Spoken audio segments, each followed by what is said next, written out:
deal with it. Click on there. Ask those questions. So let me show you what that would look like. I'll go back to page 30 here. Ask those questions.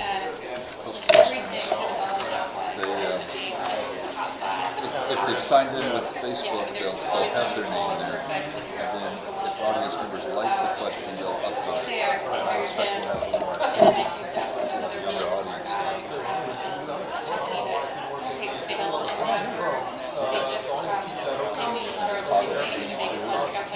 Or put the judging software on Safari if you want. Either way.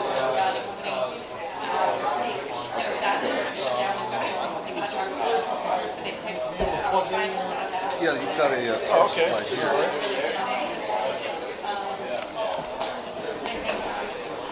All right. And you're up, Kelly. You've got everything running? I believe so. Do your ladders first. Okay. It's the only With the thing you need, right? Yes, sir. Unless Dan just chokes on us. 0, 1, 2. That's so three possible levels of scoring on each category. That's it. Yeah. Either they suck, they're outstanding, or they're all right. Okay. Yeah. And it's worked for us.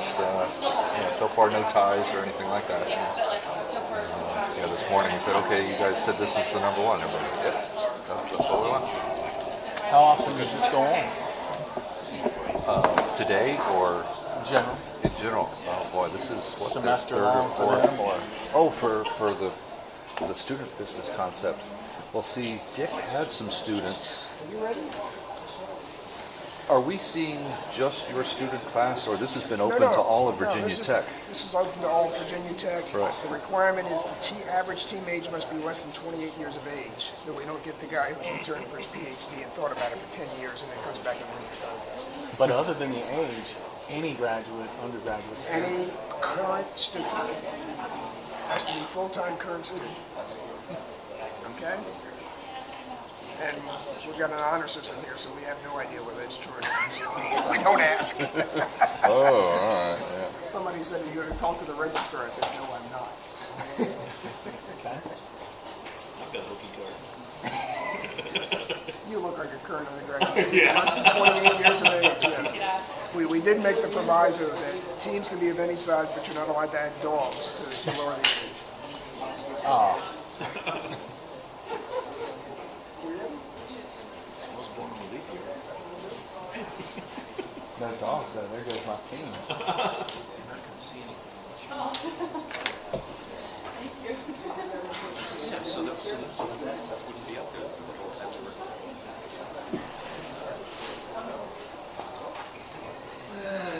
We thought we were going to hardwire all the laptops, and that's why this is here. And we said not to bring pads, but the Wi-Fi seems good.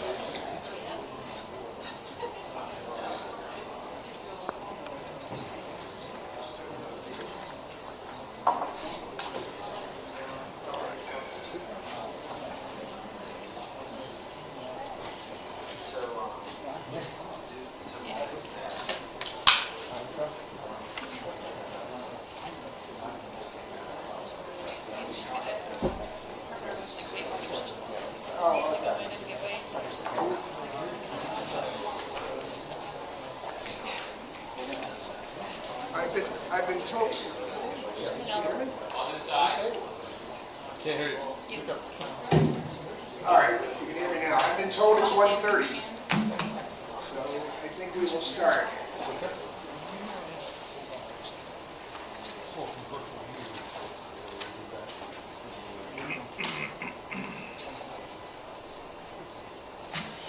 Good afternoon.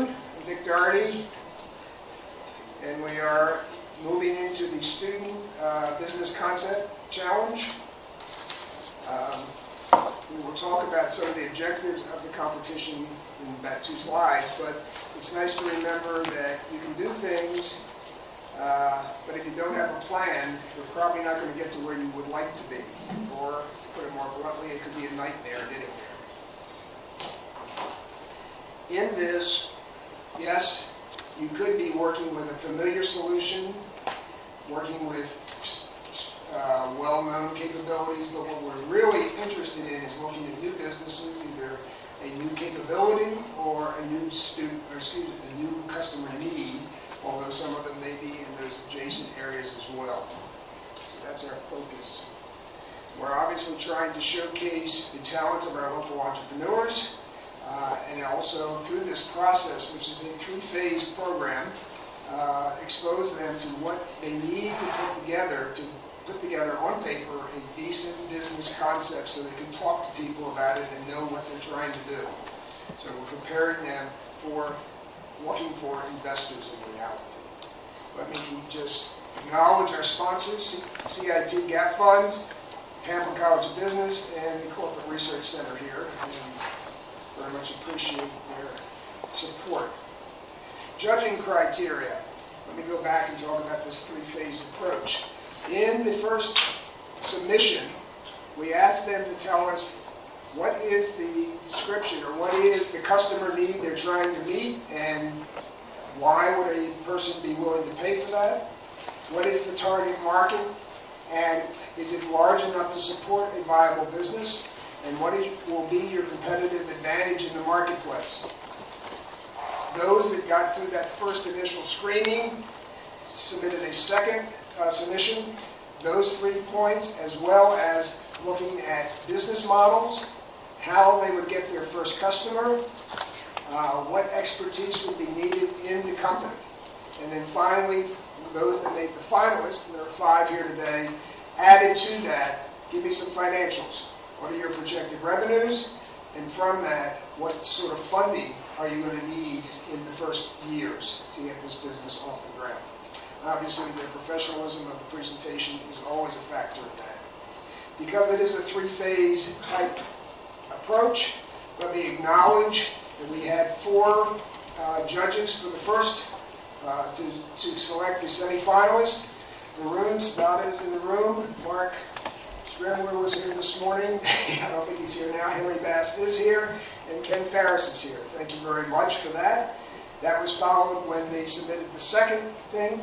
Jim Barney, Mike Abbott, Joe Marcy, and Adam Whatnot also supplied the judging capabilities of the talents for that. And again, we thank you.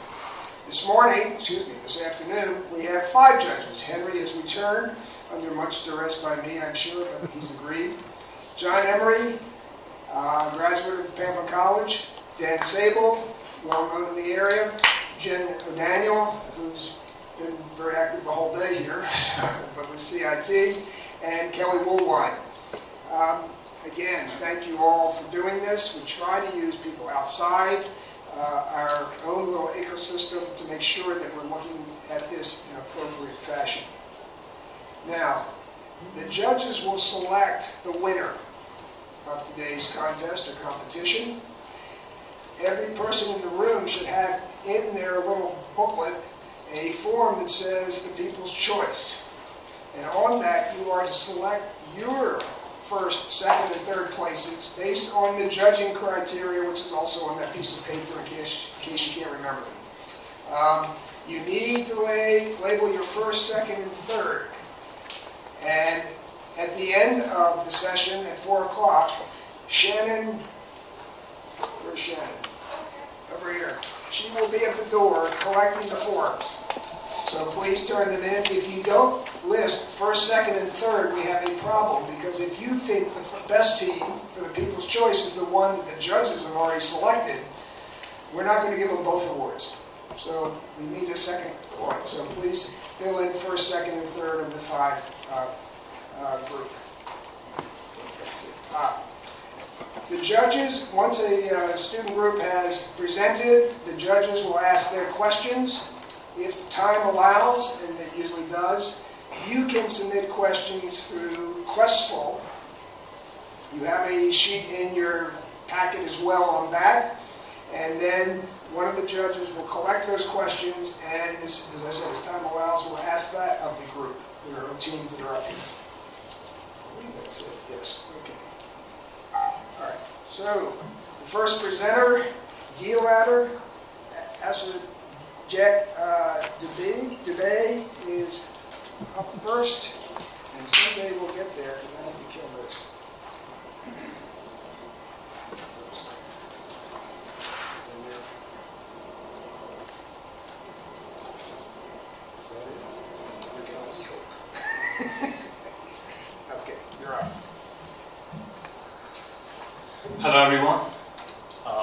name is Abhishek, and the business concept that I'm presenting is D-Ladder. So, it was around Christmas time last year, and I decided my wardrobe needs an update, alright? And there were a lot of end of the year sales going on at that time. So I went online, I'm looking for deals, and at one point it got extremely frustrating. Instead of being, I should be happy about it that I'm going to save some money because there's so many deals. There were just so many deals out there that I couldn't even figure out which one is the best and which deal I should go with, right? So that got me thinking. 2 months earlier, I had the same problem, a month earlier during Black Friday, and the year before that too, I had the exact same problem. So why isn't there a really effective way, reliable way, where I can just, using which I can find out what is the best deal available to me? If I want to buy clothes, what is the best deal available in clothes? If I want to buy a phone, what is the best deal available? So why not have a platform like Reddit, where all the deals are posted, and the people interested in those deals who would like to buy those deals vote on them. So naturally, the deals that have the best value are likely to get more votes and rise up in the rankings, right? So it becomes really easy to find the best deal amongst the sea of offers out there. But one problem is, if all the deals that are posted is user generated, there might be a problem with authenticity of the deals and also the validity of the deals. So what you need is, you want the businesses to actually post the deals, and then you have users vote on them. So how can a business take advantage of such a platform? Now let's look at the logic behind offering a deal. Let's say a business gives a discount. So what are they doing? They're basically reducing the margins, right? But in exchange for the reduction in the margins, they are expecting more customers to come and buy the product or buy the service. So basically, you reduce your margins but make up for it in volumes. But what happens if, let's say I give a 50% discount on some product, right? But no new customers show up. The same old customers who would have paid regular price for it, they are the only ones who come and buy my product. Then I've lost a good chunk of my revenue, right? So basically, all the discounts being offered are intuition based and not really data based. How about using the data that we have about how many people are interested in buying your deal, right? And use that to change the value of your discount. So basically what you're doing is, instead of offering let's say if you're ready to go up to 50% discount, if there are maybe 500 people ready to buy a deal, instead of that, you start at a 10% discount, okay? And you decide, all right, if maybe 50 people agree to buy my product, I'm going to bump up the offer to 25% off. If another 100 people sign up to buy the deal, to buy my product, I'll give a 35% discount. That way, you're managing your risk, all right? And what you're also doing is, since the value of the deal is changing with the number of buyers interested, there's an incentive for each and every user who is interested in buying the deal to go out there and share it with their family and friends, right? Now, let's say if a deal starts at 10% and I'm really interested in it, I'm going to go say, all right, I'm going to buy a deal, but I wanted to get to the 25% mark. What do? I go online, I go on Facebook, I go on Twitter, right? I go on there and I'm telling everyone, hey, there's this really good deal, alright, they have really amazing products, I think you should check it out, and even you should sign up to buy the product, right?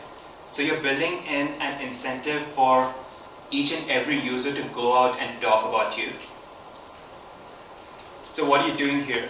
Another really important problem that all businesses have is increasing consumer engagement, right? That is why you have so many social media sites, and each and every business you can think about has an account on them. They want to interact with the consumers. They want the consumers to talk about them. But you also want to attract new customers to your business, right? And what is the best way to do that? The best way to do it is to get your current customers to talk about you.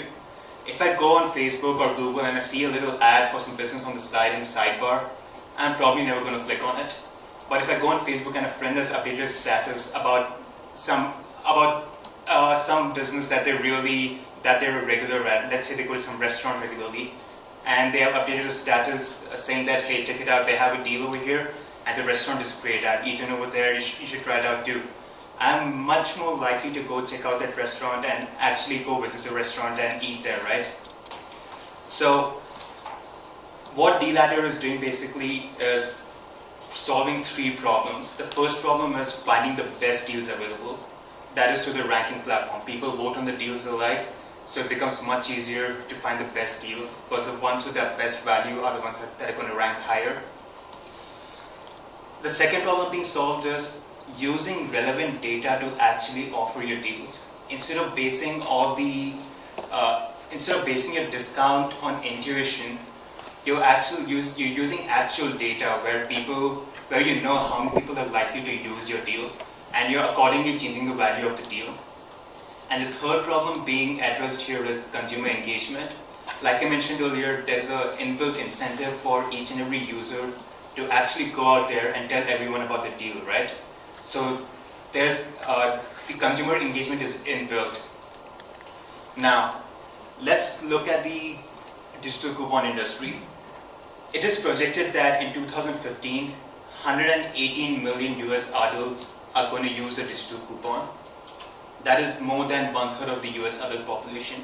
That is a really big number. In 2013, $500 billion worth of savings were distributed in the form of coupons. But look at it. There are 118 million US adult users who are going to use the digital coupon. But out of the 500 billion coupons that were distributed, only a really small number, only 1% of those were actually digital, right? So that's only $5 billion. Only $5 billion were distributed in the form of digital coupons.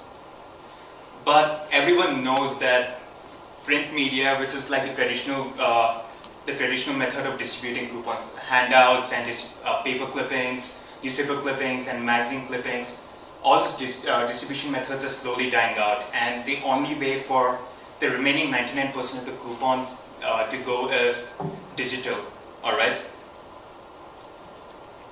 So, out of the remaining 99%, even if just 4% of the coupons were digitized, all right, that's a total of 5% of digitized coupons. You have a total digital coupon savings worth of $25 billion just from digitizing 5% of the coupons. All right. Now, assuming average spending is only a really small number, only $2 for every $1 saved. All right, that gives us a total spending of $50 billion. And let's say the average commission charge is 10% on. I'm hosting the coupons, and people purchase products through me. I'm going to charge a 10% commission rate on it, right? So on $50 billion spent at a 10% commission rate, that gives us a market opportunity of $5 billion. And that is just from digital coupons, and only 5% of all the coupons are digitized. Add to that the daily deals and the online deals market, which is projected to rake in another $5.2 billion in 2015. You have a total market opportunity of at least $10 billion, if not more. That is a really, really big market. So, now who are the other players in these two markets? Who are the players in the digital coupons market, and who are the players in the online deals market? You have Groupon and Living Social, who focus on the daily deals and online deals.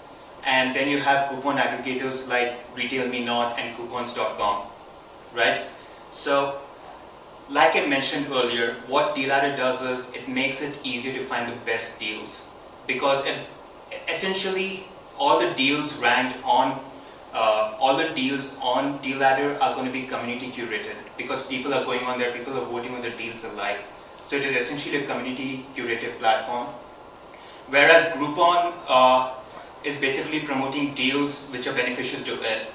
And again, the coupon aggregators, you have to sort through the coupons manually. And the other advantages DLadder is providing is, you're using relevant data to actually offer your discounts or structure your deals. You're increasing consumer engagement. And since there's a built-in incentive to share the deals, the subscriber acquisition costs are going to be low. Whereas the subscriber acquisition costs for our competitors are extremely high. at one point, Groupon's subscriber acquisition costs were about $50 per user, which is ridiculous. All right. Not only that, all the backlinks being created due to all the sharing is going to make us rank much higher it's going to make us rank higher in search engine results. So, how do we sustain this advantage? First of all, the algorithm can be patented. So, we're going to get a patent for the algorithm. Pretty soon, we're going to be filing for a provisional patent. And since the deal adder deals are so unique, we will also be trademarking the deal adder name. Now, how do we do the marketing? So, like I mentioned earlier, our primary means of marketing is the deals shared by our subscribers. Alright, so we are primarily going to focus on the user experience and increasing consumer engagement. Of course, we're going to use we're also going to use usual common online marketing methods like Google AdWords, but we're not going to be overly reliant on them like our competitors. Now, the business model. How the deal adder business model works is if you want to vote on it, if there's a deal available and you like it and you want to vote on it, you need your payment information on records to vote on the deal. So what you're doing is by voting you're agreeing that, okay, let's say the deal is at 10% now. If it reaches 25%, I'm agreeing to pay for it and I'm going to buy the product. So basically you charge the user as soon as the goal of that particular stage is met. Let's say you're going from 10 to 25%. Once the 25% goal has been reached, you charge the user right away because you have the payment information on record with you. Alright? And how do you earn the revenues? Like I said earlier, revenues are going to be earned through commissions on sales made by us. Okay, of course, the commissions are going to vary depending on the industry. Lower margin industries are going to have lower commission rates. Higher margin industries are going to have higher commission rates. So for market entry, we're targeting 3 cities with a total population of 3.6 million. And considering that 1/3 of the US population is going to use deals in 2015, that gives us a focused population of 1.2 million. Also, we are targeting food and beverage industry and retail industry for entering the market. So using our competitors' subscriber growth rate, we are expecting about 20 million users by 2020. And assuming that the average subscriber uses 5 deals a year and the average purchase value is $20 per deal and at a 10% commission rate, we have projected revenues of 230 million for 2020. Now, using typical numbers for operating expenses in the industry, for 29, in 5 years down the line, we can expect an operating income of about $75 million. So, the funding required for the next 6. The deal adder platform is already under development. We're in the process of building the app and also the website.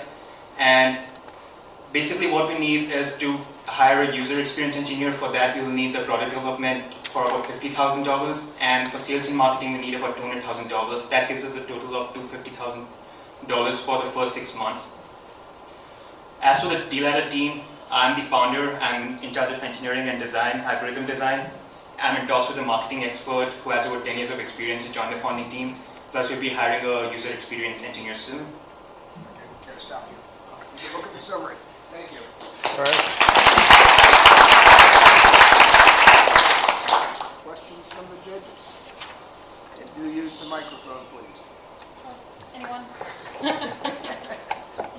And Jen, make sure it's on.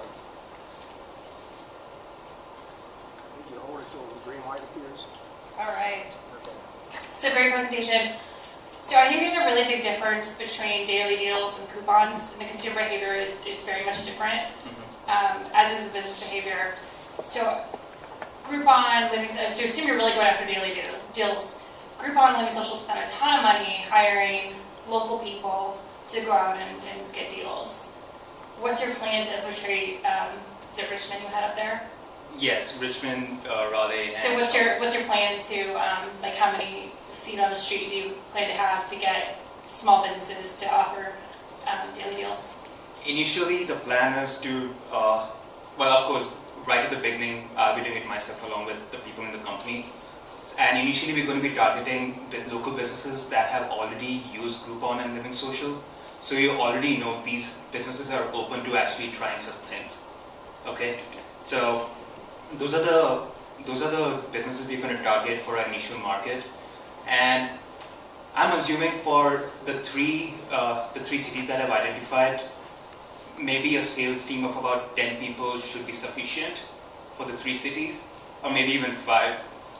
Once you have a lot of people signing up, it is very likely that these businesses are going to hear about you and come to us to sign up on the platform. But of course, that will probably take about 6 months to a year. So initially, I guess over 1 year, we are expecting to hire a totally of maybe a sales team of 10 people or 20 people. So I'd recommend to hire some interns from Virginia Tech Yes, to live in Richmond for the summer. And instead of going out and spending the money on building the product today, I would recommend sending them out and having them talk to businesses to make sure those businesses really want something like this. You know, certainly Groupon and Living Social have sort of the reputation of being the small business killer.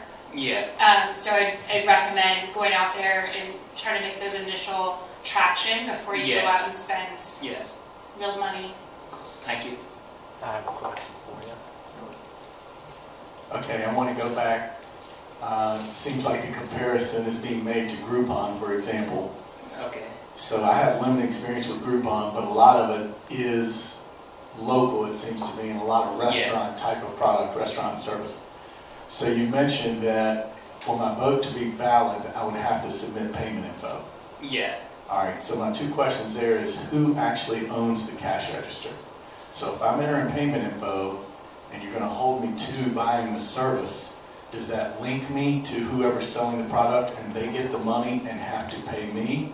Or am I taking all that money and have to pay them? That's question number 1. And question number 2 is, if it's Groupon type products and services, what is the likelihood I would be willing to pay up front for my dinner? Okay. So deal ladder is going to be the cash register, because when someone pays for the deal, let's say it's a restaurant deal and it might be valid for 6 months. Okay, so as soon as they pay for the deal, it's not likely that they go use the deal immediately the next day. They have 4, 5, 6 months or how much of time to use the deal. So I hold on to the money till then, till they actually go use the deal, and then out of the money that I'm holding, I take my commission out. Like let's say if it's 10%, I take 10% commission of the money, and then whatever payment has been made is forwarded to the business. As for people using Groupon and Living Social, like the second question was if people are actually going to use these deals, right? Well, Groupon and Living Social are kind of doing well. So the market is already proven for online deals. The market is already proven. I think even Groupon has like 23 million subscribers, and they are making a lot of money right now. So I guess the market is already proven for that. People are ready to use the deals. But what D-Ladder is doing is, we don't want to kill these local businesses. Like Groupon is basically arm twisting all these businesses and forcing them to give a 50% discount. Usually that is how Groupon works. And even out of that, they take after the 50% discount, whatever money they're getting, Groupon takes another 50% of the revenue. So they are really killing these businesses. I want to put control back into the hands of these local businesses. They should be able to decide how much discount they want to give, how many people they're willing to give it to, and when they want to give it. Yeah, it's along the same lines. As I was listening to your presentation, my first thought was, well, what's to prevent someone from just having them and all their friends issue lots of likes, until you got to the point where you said, okay, you have to enter your payment information. Then I realized this is a very different thing. This is almost like an auction. Like, I'll pay this amount for this product or service. So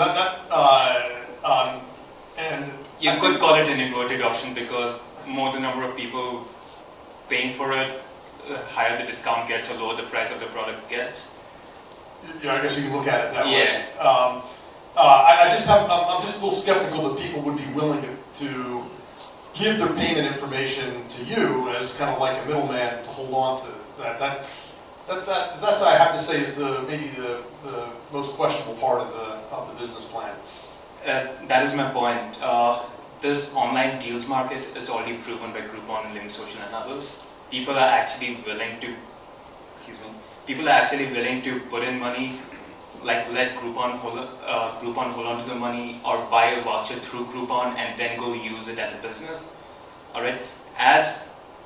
First of all, the deals are going to be legitimate because the businesses themselves are hosting it on a platform, right? So everyone knows it's a legitimate service. It's not bogus. It's not fake. So I'm not going to take the money and run away with it. Of course, that will take. It will probably take like a few months to build that trust. But ultimately, that trust will be there, and then people are willing to part with the money to the middleman. Now, are you talking about the business end? Will they be willing to let me hold on to the money till the user comes in? That was the biggest question that I had as I see here. Well,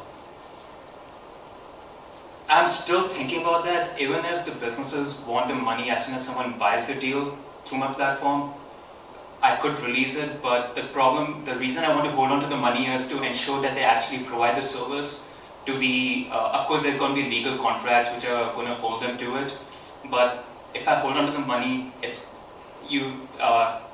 kind of like an enforcement to make sure they actually provide the service that they promise to all the users and do not backtrack on that. Well, is there a float then? If I enter my payment info today, that's my vote, and I'm buying in at a discount. But if that continues to drive down, and you will get the maximum discount that is reached. Everyone gets the maximum discount reached. when? So again, deals will be run for a limited time. It will either be a limited time or limited number of people will be allowed to buy into a deal. So whatever is reached first, if you reach the limit on the number of people allowed to buy the deal, or if you reach the limit let's say if it runs for 24 hours, if you reach a limit on that, so whatever is the maximum value at that point, everyone who bought into the deal gets that maximum value. Just to be clear about that, so let's say it starts at 10%, you go from 10 to 25, so all the people that buy in at that stage will get 25, and let's say after that, okay, the business decides, alright, there's so many people buying my deals, maybe I should let it go up to 35 if 100 more people buy it. So all the people who bought it at the 10 to 25 stage, even they will get the 35% discount, plus everyone who buys in at the 25 to 35 stage will also get the 35% discount, and so on. We have questions from the audience? Yeah, I turned it off. I'm sorry. It's an engineer, you can't do that. Okay, a couple questions from the audience. What is the redemption rate of digital coupons?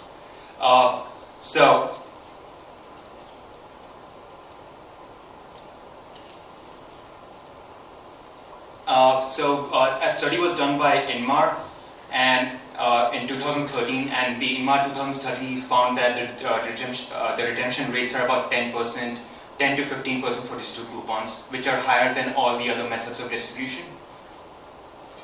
Okay, and another question here. Your idea sounds similar to Groupon's concept that if we recall, Groupon IPO'd at 26 and is currently trading at 7. Does that concern you, and how would you provide additional stakeholder value by comparison? So that is the thing here. Groupon made a very big mistake. They invested very aggressively in their sales force, right? Because they needed people out there to go out and talk to everyone. But what I'm doing here is I'm building in an incentive for everyone to actually share the deals with their friends. So it becomes much easier for me to actually get people to sign up for my service. Like I mentioned in the comparison, my subscriber acquisition costs are going to be low. The subscriber acquisition cost for Groupon at one point was $50 per user. $50 per user, can you believe that? That is ridiculous. That would never happen with DLadder, because that is the whole point of building in the incentive for people to actually go out there and share it with each and every one of their friends and family. We need to end there. Okay, thank you very much. Very nice Thank presentation. you.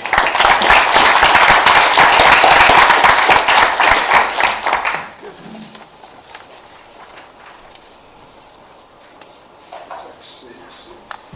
3 votes.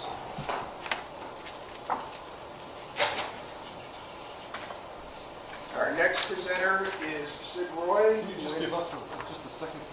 Oh. We need to go through... That's right. Jeez, the judges are asking. Go ahead. As they say in some countries, come among yourselves. I can listen. SBC 1. Yes.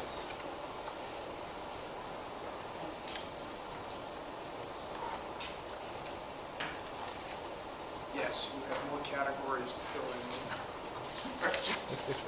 All right, what's the next one we should type in? SBC 1. SBC one. Sorry, you seem to be out of order. Okay, we got all those. Are we ready? Yes. All right, Detect C by Sid Roy. Thank you, Dick. Good afternoon, everyone, and happy Easter. More than anything, today I wish to share with you an idea that I had in a microbiology class, and I eventually wrote a National Science Foundation proposal on that. It has huge public health implications, and I believe, and as Bill Nye says, can change the world.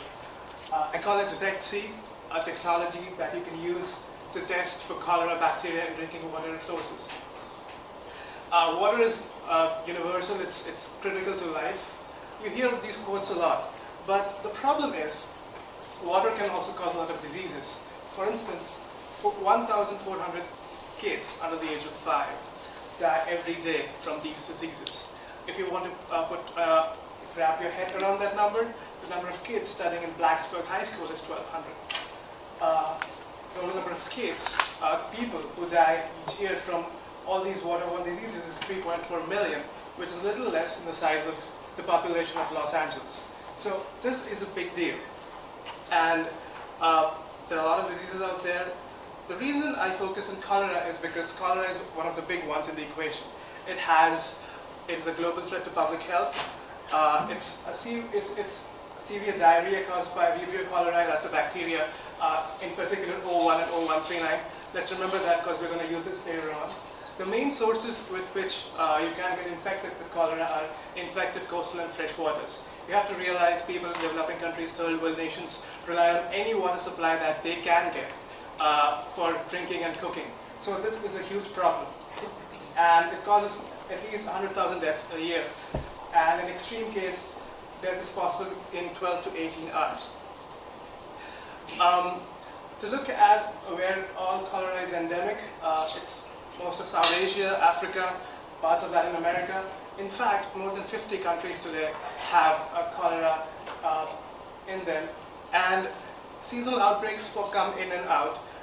So it's important to remember again, poverty and poor sanitation is a big reason why this is happening. It's not a case in the US because of fantastic sewage treatment and quality drinking water. So when I come in and talk about testing waters for cholera, is there a competition out there? Well, when there's a cholera outbreak, mostly what happens is lab testing for stool samples is done, which takes at least 1 to 2 days. Advanced tools, PCR, qPCR, you might have heard of them, are prohibitively expensive. Mass vaccination is usually a result of something like this happening, and it's not something people do up front before cholera can strike.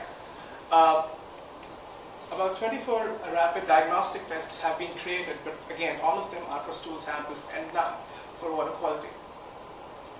Detect C will do just that. The product that you see on the right is one of those 24 tests that was devised to test for cholera in stool samples.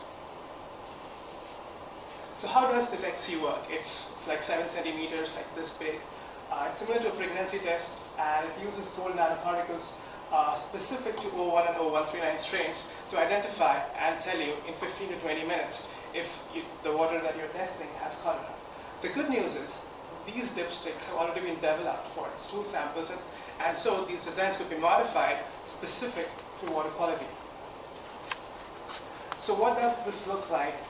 Here's a schematic.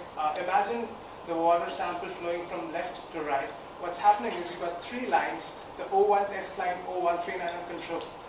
So when water is flowing, it combines with the gold nanoparticle antibodies and it moves forward. So if your water is positive for O1, the first line, which is for O1, and the third line, which is the control, will light up. If it's O139, it's the second and the third. And if your water does not have any E. cholerae, either O1 or O139, it's the control which will light up. You need a control to ensure that your stick is working and it's just not telling you wrong things. Uniqueness, it's universal. It could be used for coastal waters, fresh waters, all of that. it's cheap mass production. The stool sample lipsticks that are in production cost a little less than $2 to make, and they could be sold at $3 for a profit. It's ease of use. A red colored band could tell you whether your water has cholera or not. The time of testing it is 15 to 20 minutes. Again, this is a lot less than you actually going out and sampling stools and finding out that it takes at least 2 days for you to find out if they have cholera or not. There's a possibility of patenting this design. The reason I say this is because when stool sample lipsticks are used, they actually look at the microbiology of the human gut, which is very different from the microbiology of water bodies. And it can facilitate good monitoring in local communities so that there's a possible preemption or reducing the impact that spreading of cholera might have. Again, empowering NGOs and communities. So who's the customer and who's the end user? It's important to have that distinction. The main customer that we think would buy this product are health ministries of governments, international aid agencies, and global task forces which actually engage in these sort of activities. And the end user, which this will eventually go to, are say villages, communities, public health workers in these areas, who can use it as the need may be. So how do you quantify a market where you're not sure there is one? Cholera is endemic in over 50 countries, and hence market size assessments will have to be made for each country, and it should be different for each. Bangladesh, for instance, has, with a population of 150 million people, has about 80,000 villages and about 2,000 hospitals. So if I combine 10 tests and I make that a kit, and I sell one kit per village and one kit per hospital, there's a typo there, it's kit and not kits. Total market per year would be 81,000 kits, roughly. And to take a conservative estimate of say 40% where this thing actually reaches, you have a market of at least 33,000 kits on an annual basis, because testing would have to continue year after year. The target market the way we're targeting the world as a whole would be in 2016 start with just one country, that is Bangladesh, move on to 3 new countries per year in 17 and 18, and finally move up to 5 countries in 19 and 20. We identify potential customers as governments and international agencies.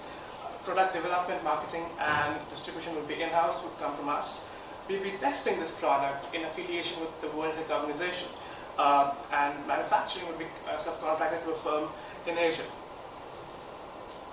So the people in there, obviously I have a background in environmental engineering with some input in environment and microbiology and public health. We need at least 3 more people on this team, which would include a marketing manager, agency liaison with an expertise in negotiations and international development, and 2 reps who are good at sales and marketing and possibly have a background in public health. WHO would be a big partner because our field testing at least 3 to 4 countries of this product would be with them. And finally, I found this fantastic company that is already producing cholera lipsticks for stool samples and is in the market. So it has good expertise in diagnostic tools and hence a possibility of a tie. So if we start, say, in July, the product development should take at least a year, followed by 6 months of extensive field testing with the WHO.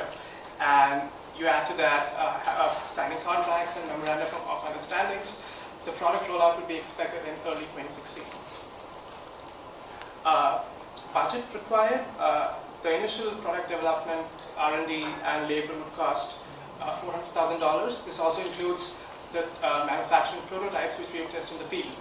An additional $200,000 for field testing, and if you combine all of that, a rough estimate of $700,000 should do it. Financial projections. Like I said, 1 country 2016, followed by 3 new each in 2017 and 18, and 5 in 19 and 20. By the end of 2020, we're expecting at least 550,000 kits sold, with an operating profit of roughly about $5 million. I will end this with a small video clip, which is an interesting case study in Haiti, where cholera was never present in history, but in 2010, I think, when there was an earthquake and then the UN came in. Well, I guess you should look at the story yourself.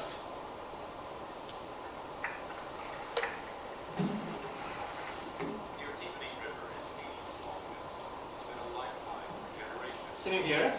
Put your microphone. Because it carries an especially deadly form of cholera. The disease first appeared here, near a United Nations. The Artibonite River is Haiti's longest. It's been a lifeline for generations of people here. But now the river is a source of danger. An especially deadly form of cholera. Sorry about that. The disease first appeared here, near a United Nations camp in Haiti's Central Highlands. Scientists say UN soldiers brought cholera from Nepal. The germs spilled from the camp's leaky latrine into a stream, which flows into the Artibonite. Only a week after the first cholera cases appeared, hundreds of people began falling ill 60 miles downstream. In less than 4 years, more than 8,000 people have died. There have been millions of cases. And surprisingly, the UN who came in to save Haiti has been sued for hundreds of millions of dollars. So, with that, I'd say monitoring and control is essential to developing countries catch up on sanitation and safe drinking water and move out of poverty. Thank you very much.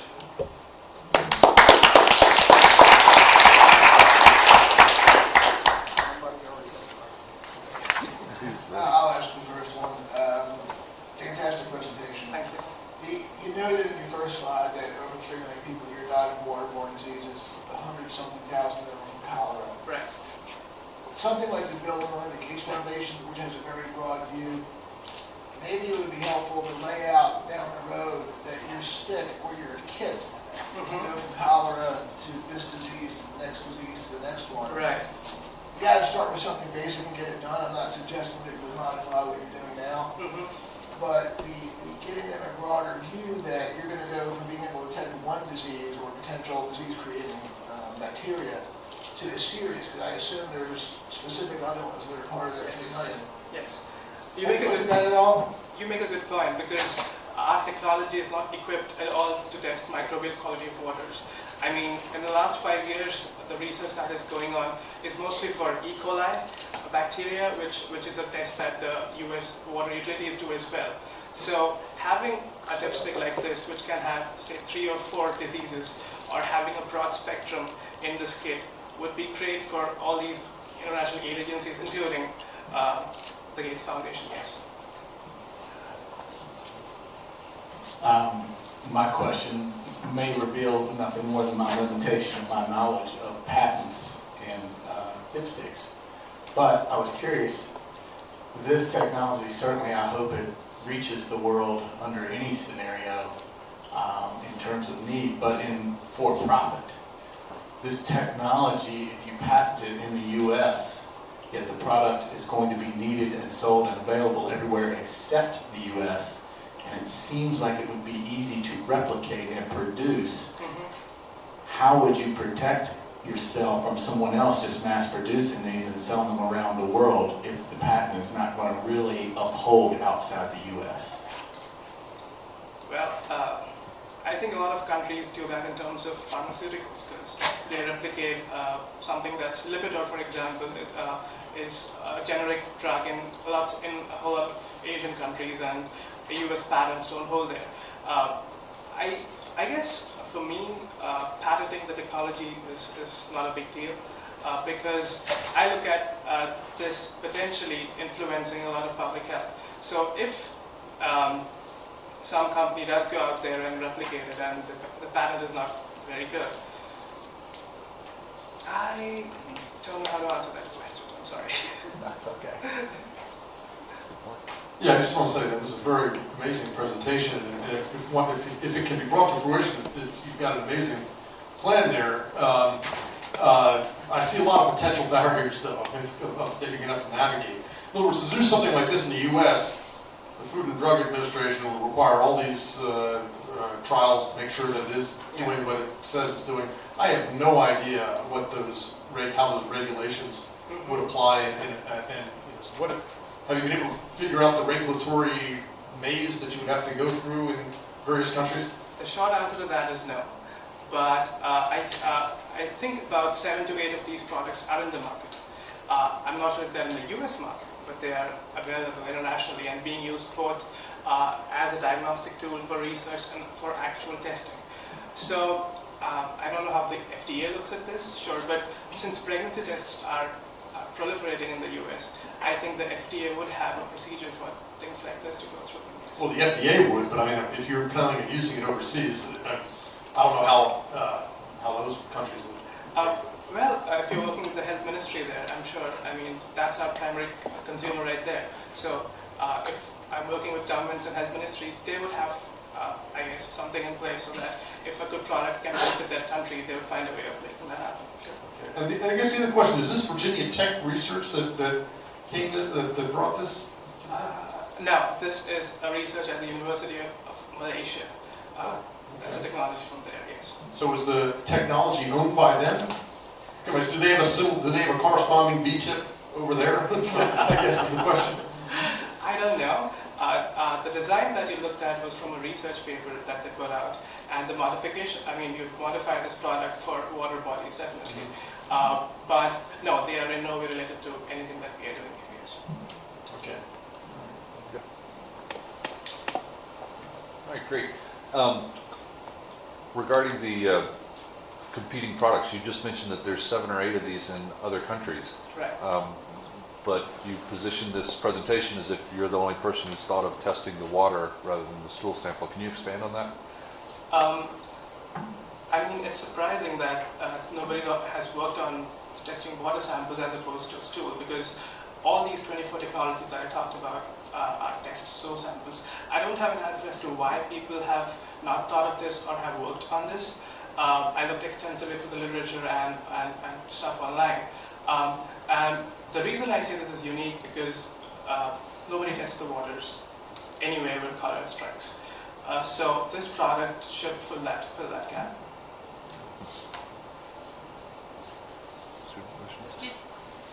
I'll try to be loud. So you say that no one's doing water testing like that for the specific disease, but have you looked at other companies that are doing water testing for other similar diseases to see if maybe this is just in their product pipeline?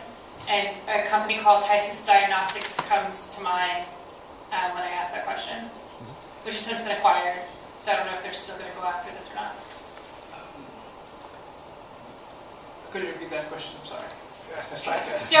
So you said no one else is going after this particular disease with a water-based test, but I'm guessing there's other companies out there that are using water-based tests for other things, and this might be in their product pipeline. Have you looked at companies doing other water-based tests? I'd hope so, but I don't know if any other companies are. Okay, a couple questions from the audience. How reliable are the results? Could pollutants in the water disrupt the accuracy of the test? Possibly. So the way I look at testing waters with this dipstick is you take a sample out. There is a case being made that you'd have to enrich the water with some sort of chemical which would come with the dipstick, which would allow the bacteria in that to grow, see, and that would be detected. So if you're taking a small water sample, because it's just the microbiology quality that is being tested, I would hope not. But again, that's a potential pitfall, yes. Okay. Let's see. Have you done any testing at much lower dilutions that would be present in water samples compared to stool? No. So time for more? Okay, one more. This is a proactive solution rather than reactive like stool testing.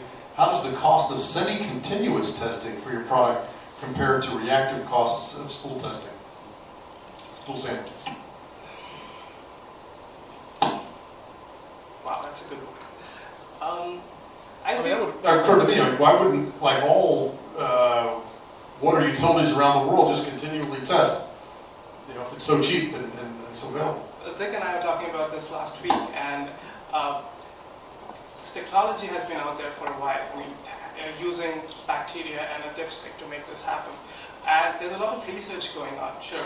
But I came across this wonderful research paper where they're targeting E. coli, and this is from MIT. And they're planning on bringing this as a product. So that is there, but none of that is for cholera. But if you were talking about, semi-continuous testing, I think that something like this, because I mentioned this on a yearly basis, you keep testing and you keep finding out if your water has cholera in it. It makes sense that something like this would be a great tool for that sort of testing use. Very good. All right, thank you.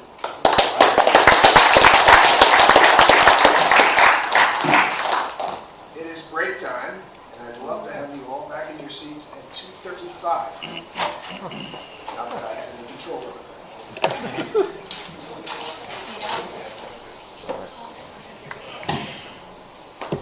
I have to be all voted.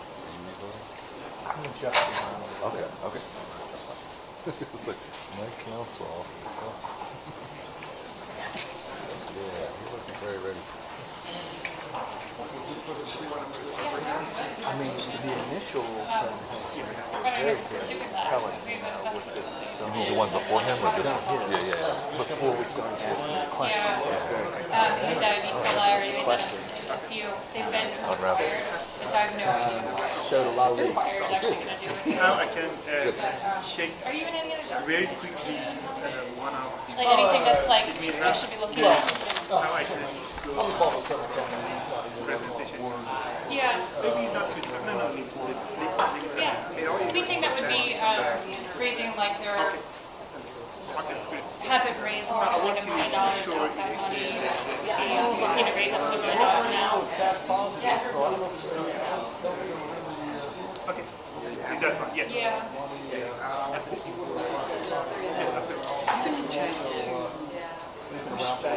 Yeah.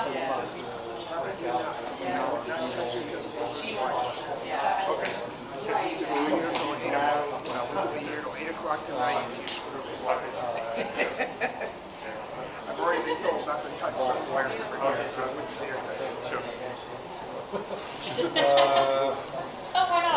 Are you involved with the guest thing that we do with 416? I don't know what happens when the 416 just takes a deal and says, this is good to start. But has there been anything lately? just voted on one, 416 or something else. Or is it the guys in Roanoke that are trying to do something to broadcast? I didn't think there was anything going on at 416. We see stuff every now and then. I personally took one and recommended it for consideration with hard ball. Oh, yeah, no, I know them. Yeah. I like to think that I see stuff, but I don't know. I hope I see most things. But not directly Gotcha. through other channels. Yeah. No, well, just in general. I mean, I'm not really a fan of dust. Exactly. Well, I'm all over it. Running start, folks at CRC. Yeah. We just voted on one from the one.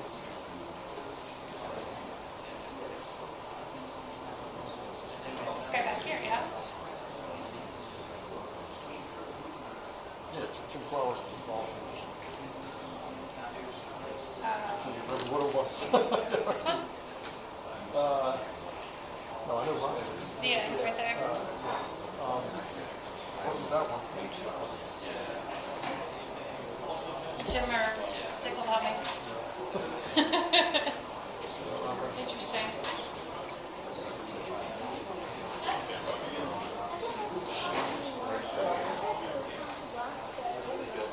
Yeah. Yeah, we can do any part of the case.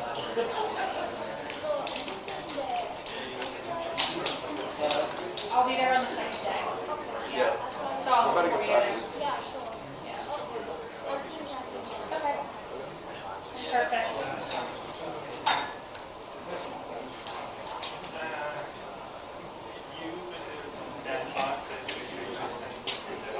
What's your organization name? Center for Information Technology with CIT got funds.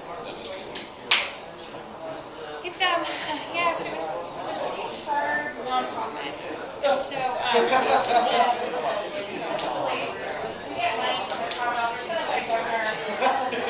about 25 years gap funds. We can get appropriation from the state. We have some federal money in it. We have some private dollars as well. And we invest in companies that are located in Virginia. Up to $200,000 into the companies.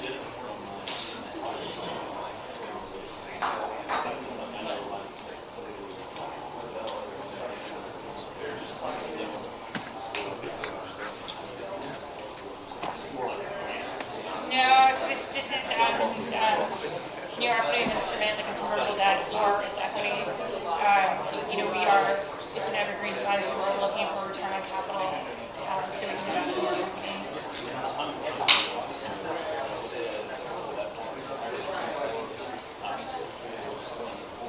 Yeah, I would say that average is probably like a 2 to 10 expert is what we're looking for, and it's, I would say, I don't know, 2 to 3 years. Would be the average. Probably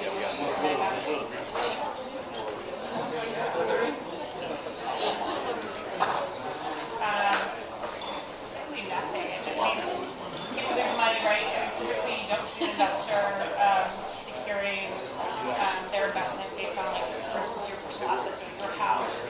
Typically it's just on the business. So if the business fails, it fails. So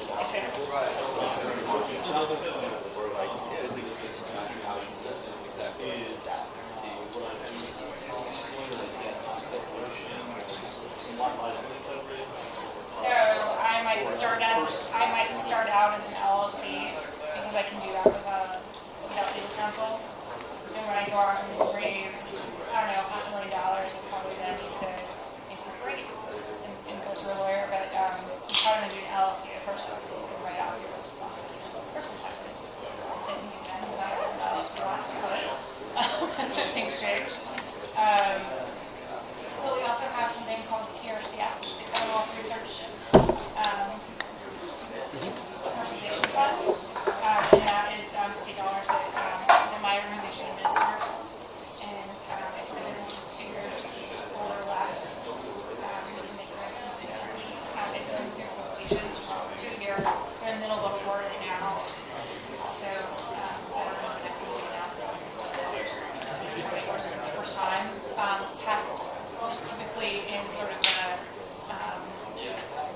life sciences, cybersecurity, monetization, space, and some other things as well. And also we're doing SBIR and STR funding from the government, so like NSF or NIH and what we're doing. They do small business grants.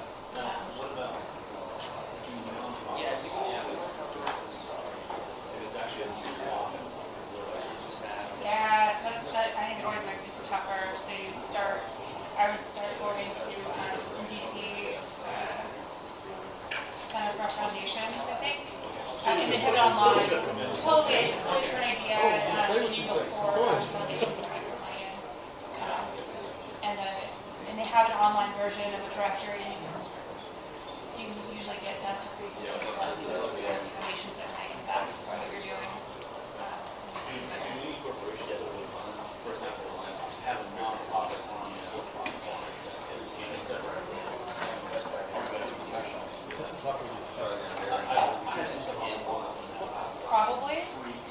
Probably. It just depends on. It really depends on what for-profit is doing and how much money can make. Depends on what an angel investor is. So, an angel investor might invest in something that is like a sustainable business at like $4 million a year, and just planning to take part of the profits back each year. And more, maybe an angel investor that maybe come out of the industry probably wants to find a company that's $5 million revenue rate and sell.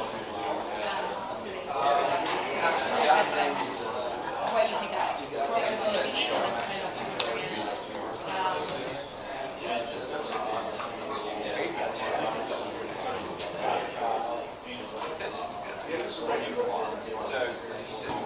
Yeah, well, so I think that the idea is that it's a trend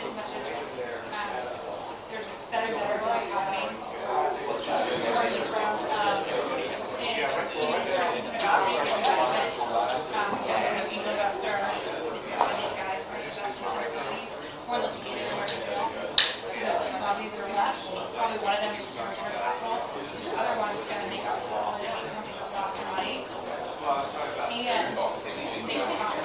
So you start looking at like big ideas versus smaller, unless you're going to do one or two sustained.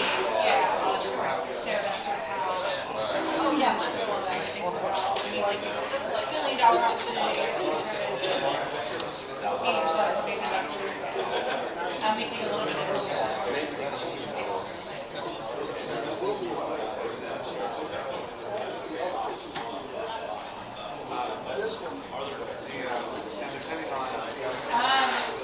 yeah, so a lot of investment bankers, if you go like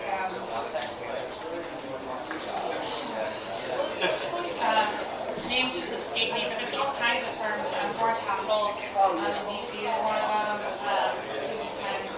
Will do field invest and also take capital and doing startups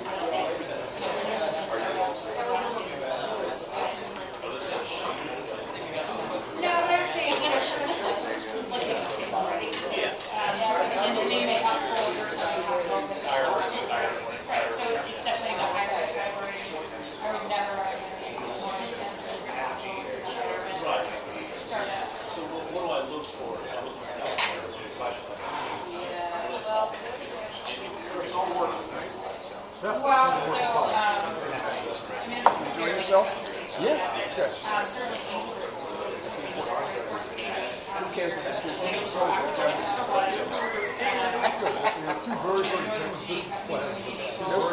Just wait till the resumes come up. Well, I'm impressed with what's being set up here. The only problem with college is time. Yeah. 12 minutes, you're going to be dead. I've cut Jumping a certain. Yeah, so, I think as you're an investor, I'm involved person. So the winner is numerically only from No. You submit your scores. So the scores don't necessarily We then look at what the scores tell us and say, are you happy with that? And you can change anything you want. It's just the first starter. They're used to saying, include your top two choices. We'll go through the room and see if they're all the same and say, which one would you pick? Yeah. Yes, that's all. So yeah, this morning what the scoring showed us was 2 of them are much better than the other whatevers. I think in that case we're 2 of them. And now, so obviously we're talking about 2 of them. Do you want to change the order? And so they said, no, I'm happy. And they all said, I'm happy. So we were finished in 15 seconds. So it's a background to decide if you pass or you have weird ways of figuring it out. So it's particularly useful. And we also are forcing you to think about the criteria we told them they should be judged on. You only throw out that criteria. Yeah, I've noticed that over the years, you judges. You have that prerogative, no? Well, I quickly find that I change my how I perceive how they did Right. on those criteria after the questions get out. Right, yes, exactly. One set of judges getting up to this and saying, select the 5 finalists. And you think they could understand that, right? And 1 year they selected 6. So, Good to see you. Tom, to see how you doing. Yeah. Glad to see you involved here. How did that come about? That's great. not by you. I know you might want to be involved. Like, this is a good one to jump in on. Somehow or another, I'm not really sure. You Connected sent with me these to guys. reach out to me somehow. Your name appeared on my computer, and I answer any name that appears on my computer. Right? Yeah, No, maybe no, from no. Jim Flowers. Maybe. Yeah, Jim sent it over to me, and I don't know how Jim does it. Yeah, no, I remember when you came down and Yeah. were in the mix and had a few meetings. You're a graduate of Good, good. I am. Good seeing you, yeah. Well, I was going to ask you though, how's the project going? You weren't here in the morning, so yeah, okay. Mark something. And we almost starting to sit down for you. I gave a little bit of an update. First year, it's like a startup, so you're dropping the roads.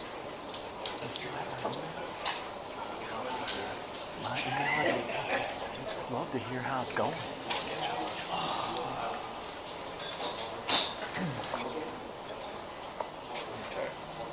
SBC 12, I believe. SBC 12.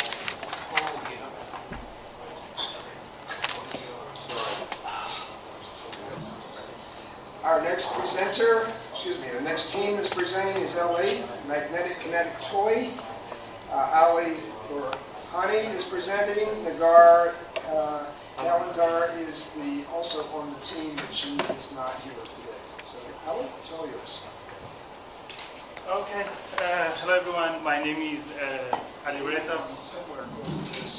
Sure. We designed a handheld educational toy composed of eight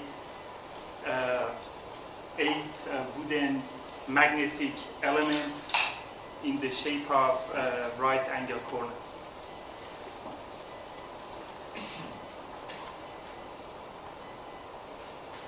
I will talk louder because normally I have to have an access to my stuff. It's a toy that we designed, and now I would like to talk about that.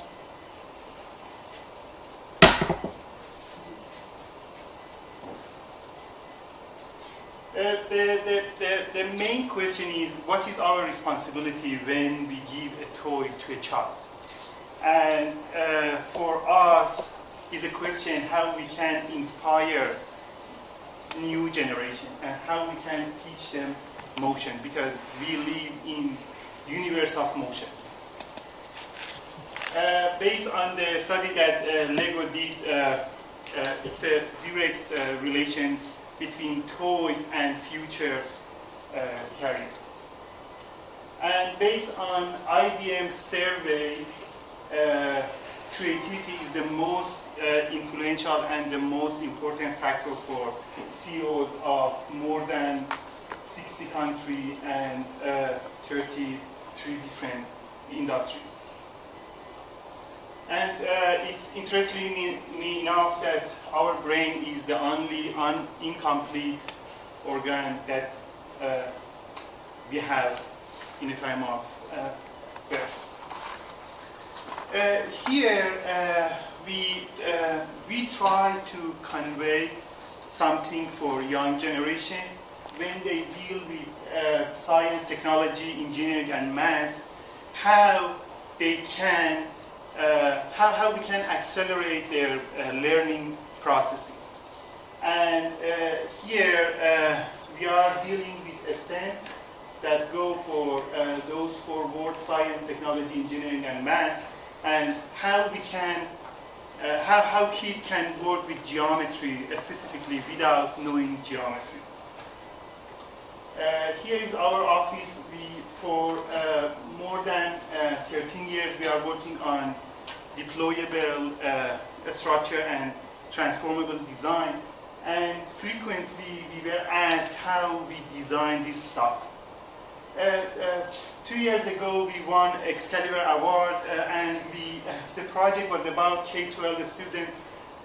Teacher and student frequently ask us how we can design. And it inspired us to think about it all. Most of, or I'm sure that nowadays in the market we don't have kinetic toy that we believe in it. Most of movable toy in the market are about doll, animal, and cars.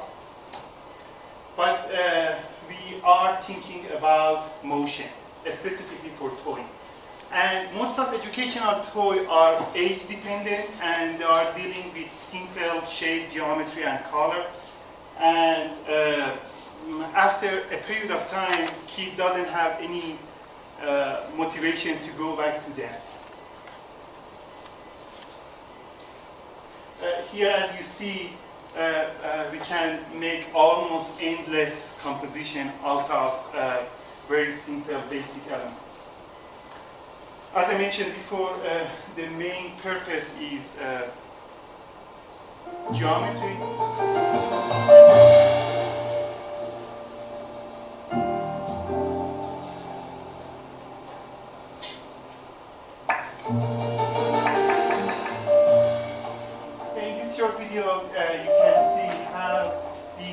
magnetic element stacked together.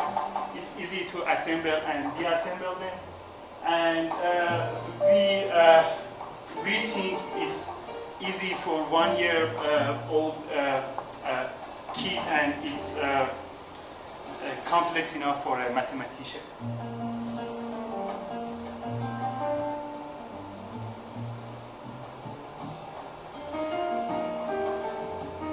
I should mention the name of toy is L8, composed of 8 L.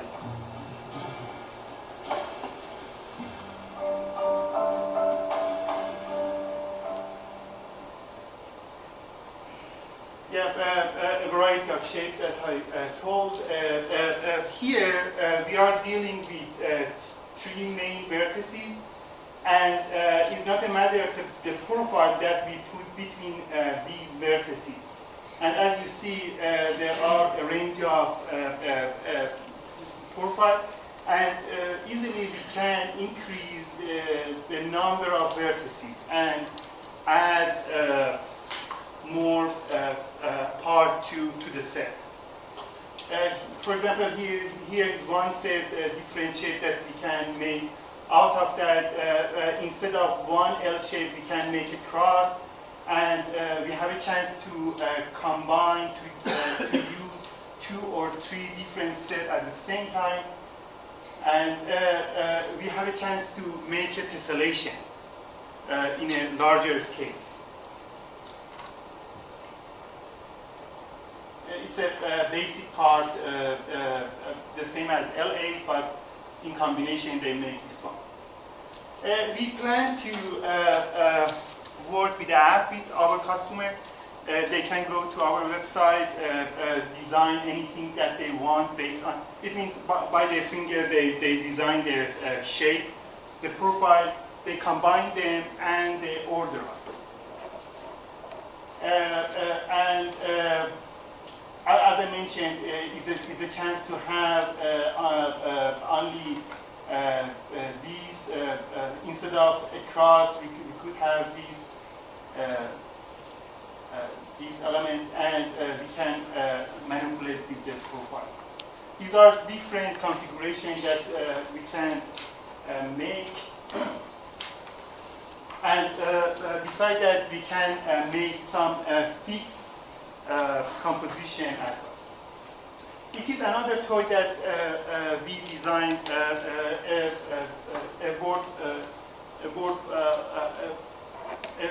renowned worldwide company manufacturer in Switzerland made this toy, and it followed the same principle because it's a balanced toy. We can make 3D composition and 2D composition as well. The toy market is vast and huge, specifically in US. When we look at the amount of kids and young generation, 73 million, and we would have 24% of population very soon out of this range of people, and 3 billion toys are sold every year in US. The total market is $83 billion, and the United States is the biggest toy market in the world. And unfortunately, around 85% of toys are imported only from China. Fortunately, the building block has very good growth, 20%, and the rest of market has only 5% growth. We plan to sell our product nationwide and worldwide.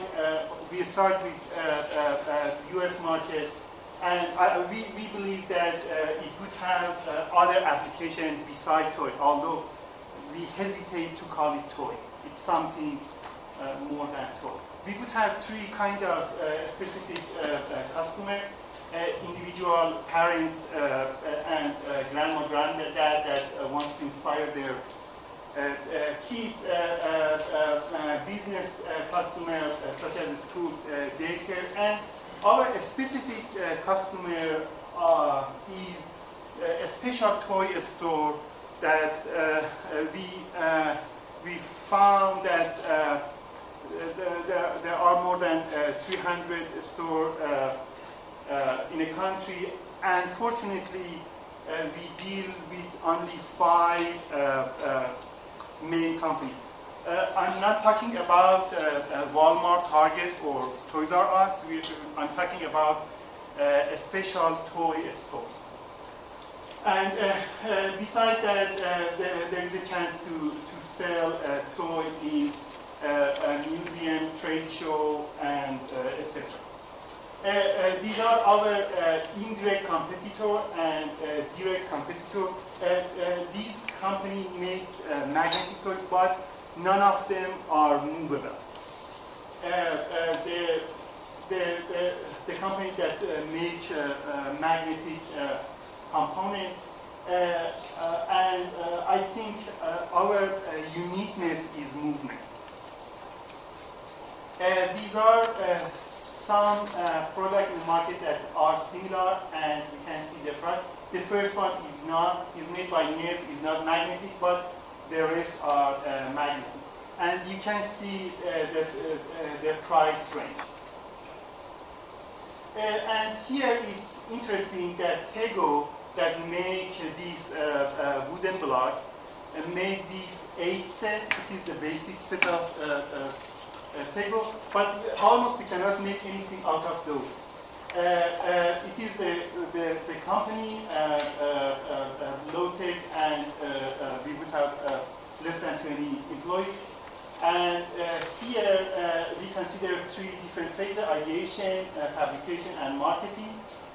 Here is a startup requirement that we need. And for starting, we need around $400,000. It is our sale if we work only with 15 stores and sell 1,000 pieces per year. And here you will see the other number.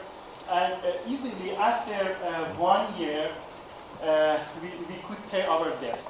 It means these markets would be very profitable.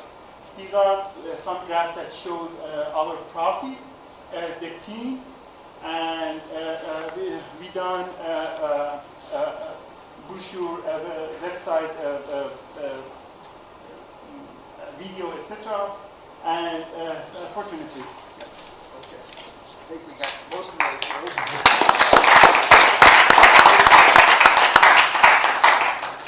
Questions from the judges? Are you selling these online now?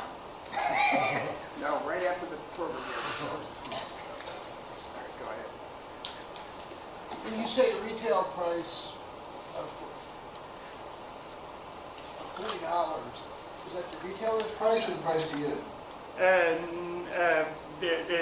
The price that we see the sale would be $16 for us total with everything, and we give it to store $40.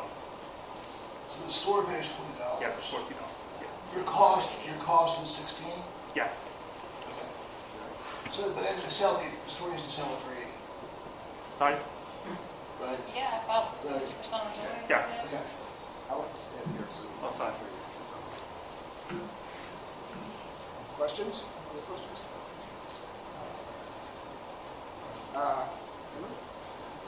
You've brought a lot of samples here. Can you do a quick, hold something up and Yeah, show absolutely. us why this is? Absolutely, yeah. It's a combination of all these elements. Here, as I told you, if we change the set, see these two. It's interesting. These two are the same, but depend how we stack them, left or right, 2 different composition, and in closed and open position, there are different these are a lot of them. As you see here, instead of a cross, we can use this triangular base element. Again, we can play with that. We have a chance to make more geometric shape. Here, it's an idea for our brochure. We think with the paper how we can explain the motion. Here's a very tiny booklet that we have, but for our brochure, we are going for this one. And this would be magnetically attached, not with the rivets in the actual Yeah. With Revit, it's easier to imagine and make them. Can you show how magnetic it is, how well it holds together with the magnets instead of the rivets? Yes, here there are some slides. Probably I can go through them. These are different methods of making that we have, and here, as you see, there is embedded magnet inside, and this, although this is a plastic, this is not wooden, but we are following two different prototypes. How well does it hold together with the magnet? Like one that's attached, just hold it up. Okay, sure. Let it tear it up. There you go. Where are you manufacturing this? Yeah, and this one is very heavy, and it has two magnets. It's heavier than this one. Where are you manufacturing this? Where? Where? Yeah. In the United States, overseas? No, United States. The right answer needs to be Virginia. Well, I was actually thinking the right answer is somewhere cheaper than $16. No, Virginia is great because we have lots of wood manufacturing, etc. here, and Virginia is great for making wooden stuff. What's your packaging options if you want to do something on that scale? Are you paying less per piece and buying bigger sets? We do not sell this one directly. We sell only pieces. It's our basic packaging.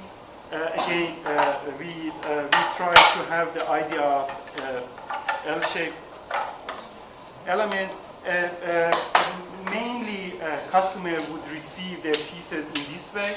So you would have, if you want, you'd have to buy one set of 8, or 2 sets of 8, or 3 sets of 8. As I told you, based on the app, they can design something that they prefer and order them. Have you gone to specialty toy stores yet to take them a product sample and see what they're willing to sell for? Yes, I was in South Main. I talked to them. They thought they could sell this for $80.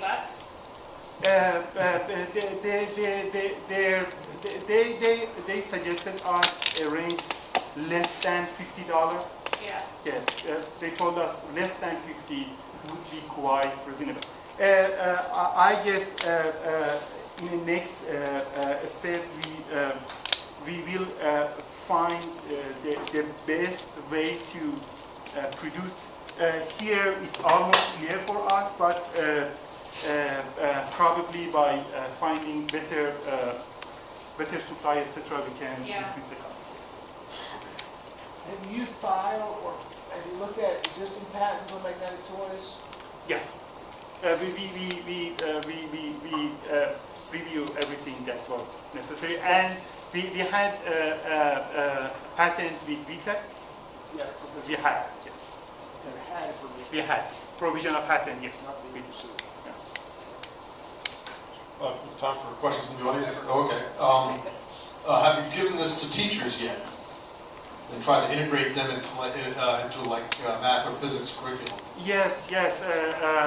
Exactly 2 weeks ago, we invited 3 teachers to our office, and they worked with that. They took a set with themselves.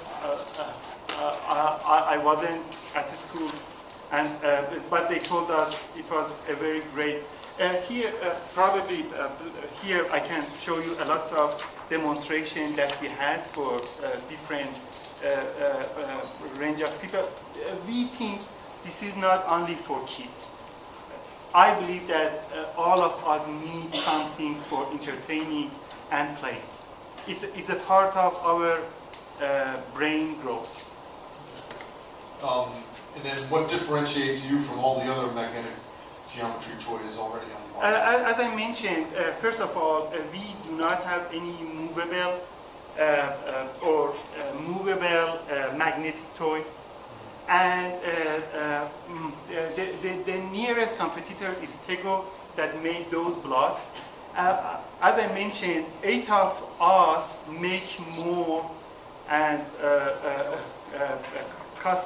customer would have more fun with only 8 element of our product. Okay, thank you very much.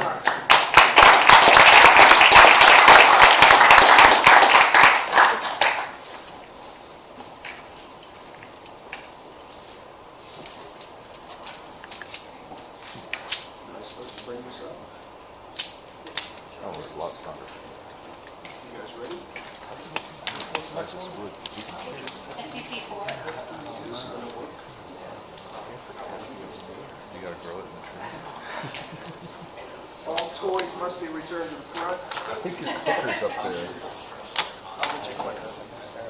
See the clicker right there? So while they're setting up, we would like to present the judges with a little gift. This is Basil from local farmers market. Oh, nice. Thank you. You're very welcome. Are you ready? All right, as soon as all the motion stops, let me introduce Project Organico, Stephen Zimmerman, Sebastian Walker, Don Choi, and John Lucas. Thank you. For those of you who live in the Blacksburg area, have you ever driven past the farmer's market downtown and ever wondered what products were being offered but simply didn't have enough time to do so? Or maybe you've actually been to the farmer's market and you just didn't get a chance to interact with the vendors and find out more information about it. Could you find somewhere about that for that information? Or vice versa on the vendor side, what if you wanted to learn more about your customers and recent trends and be able to reach out to a wider audience instantly? Our solution is Project Organico. The typical farmer's market has been operating under the same traditional way of doing business since the dawn of creation. The farmer's market is one of the oldest ways of engaging in commerce and trade in the history of the world. But yet it's really interesting to note that most regional farmers markets lack a way to conveniently buy products online. So this presents an interesting opportunity to innovate this space and add value for customers and vendors. Some of the current vendor problems that we saw were, first and foremost, they usually only accept cash. Next problem that they have is they have no valuable way to track any data they can collect. Another thing is they have little or no web presence. And finally, they're constricted to just a brick and mortar site. Now on the customer side of things, they're really only limited to finding specific product and vendor information on Wednesday and Saturday when the actual farmers markets are open. So what exactly we're trying to do? We're trying to facilitate commerce within the farmers market area by providing a hybrid solution. The first part being an online marketplace that actually enables customers to purchase items from the farmers market, and also a farm-to-table delivery and pickup service to actually make these transactions happen easier and more frequently. Our biggest goal is to grow the farmers market industry by developing each region's potential, as we are a region-based business. And here's a screenshot of what our actual website looks like right now. It's fully live. It's www.projectorganico.com. You can check it out. At the very top, you can browse products by category. You can also view products by the individual vendor. We have a little featured banner ad, so if vendors want to, they're promoting a product with a specific sale, or just want to feature a product, they can do that as well. So the main benefits that directly affect the customer are the ability to have instant access to detailed product information that they didn't have before. Our pre-order pickup and delivery services, which address the convenience issue for the customers. And also the various different payment methods in addition to cash that you would pay at the brick and mortar site. Now there's also 3 different vendor benefits. The first one being it facilitates commerce. So we're going to open up a new channel for them to sell their products and it'll reach out to a wider audience. The next one is there's literally no hassle for them. It's a very user-friendly and dedicated website for them to use. And finally, this will finally allow them to track some of their data, whether it's forecasting demands or reaching out for specific product data. And as you can see right here, this is just a vendor or a snapshot of a vendor dashboard where it can see both orders and sales. All right, so in addition to the benefits to the individual vendor and the customer, we really hope that our service will strengthen local communities and ultimately plant the seeds for a healthier, more prosperous future. So our service works with first the customer places an order. From there, we get the funds from them, we go to the farmer's market, pick the product from each of the different vendors' booths, and then we prepare and package the order. The last step is, depending on the fulfillment method they choose, we will either allow them to pick up or deliver it to their door. So the farmers market industry nationwide is a $1.3 billion market, and in 2013 there were over 8,100 farmers markets in the U.S. As you can see from the graph below from the U.S. Department of Agriculture, for the past 19 years there's been exponential growth in the farmers market industry. Our short-term game plan is to obviously capture the Blacksburg farmers market. We really need to get vendors on board so we have some kind of supply to our business. And from our own research, we found that one of the demographics that's least likely to shop at the farmers market are students. And what's interesting is that almost 3/4 of the Blacksburg population are comprised of students. So we see this as an area of improvement that we want to fix. And one of our keys to success is to really develop ourselves as a differentiated brand and being trusted among the community.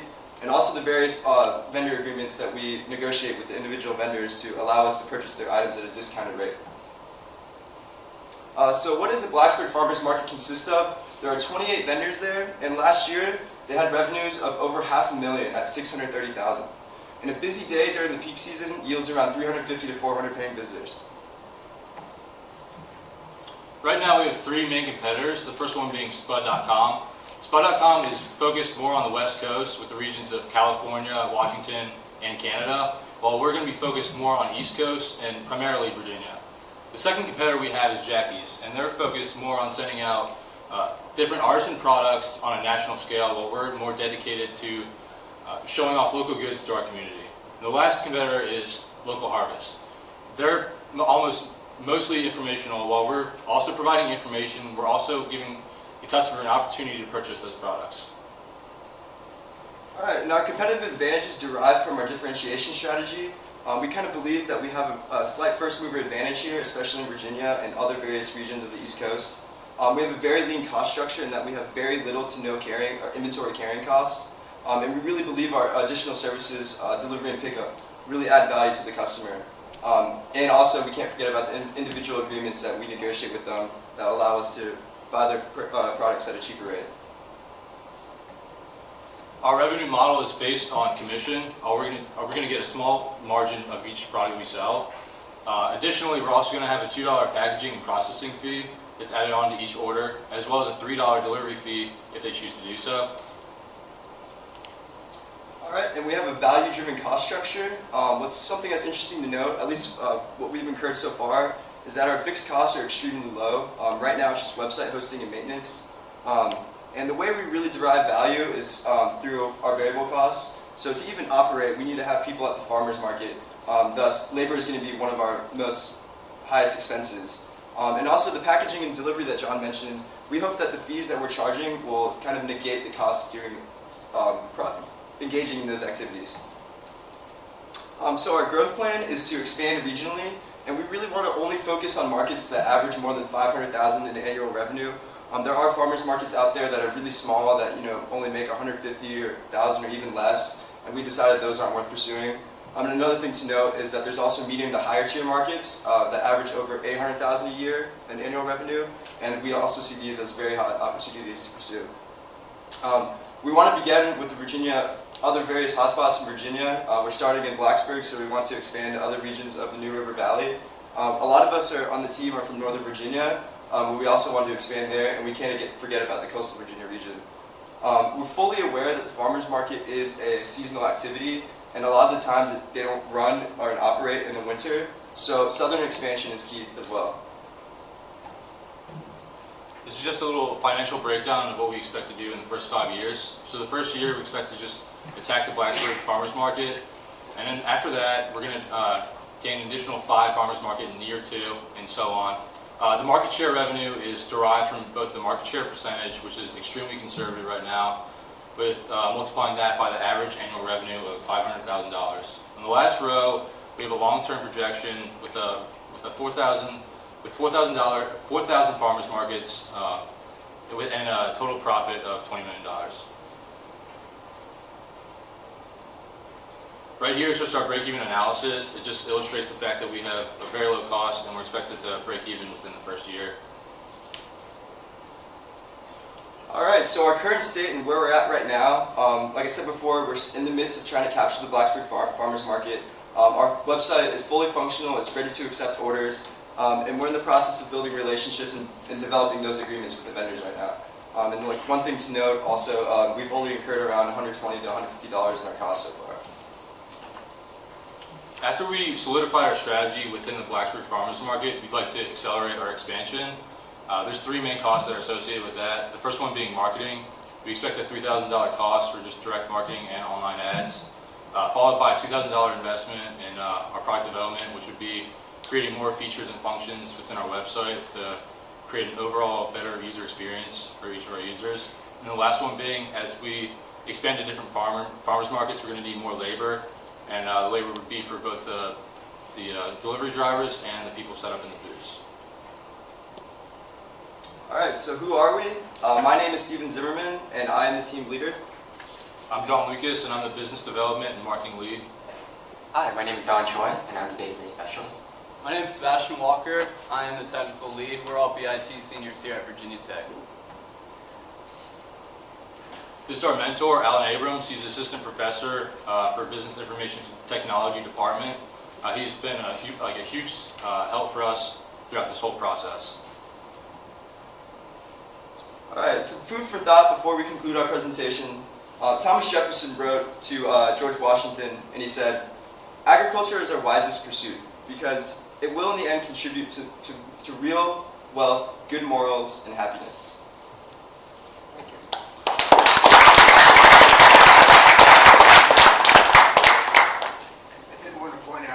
Jefferson is not part of that group. All right, a couple questions for you. Revenue, again, is not only your delivery fee and the packaging fee, but is it also a margin on the products? So you negotiate a price with the farmers, but you charge slightly higher to the customer. Exactly. No? So we're going to actually be charging the same amount to the customer on the website as they would get from the vendor. Same amount. We're going to have a discount from the vendor to make that charge the same, if that makes sense.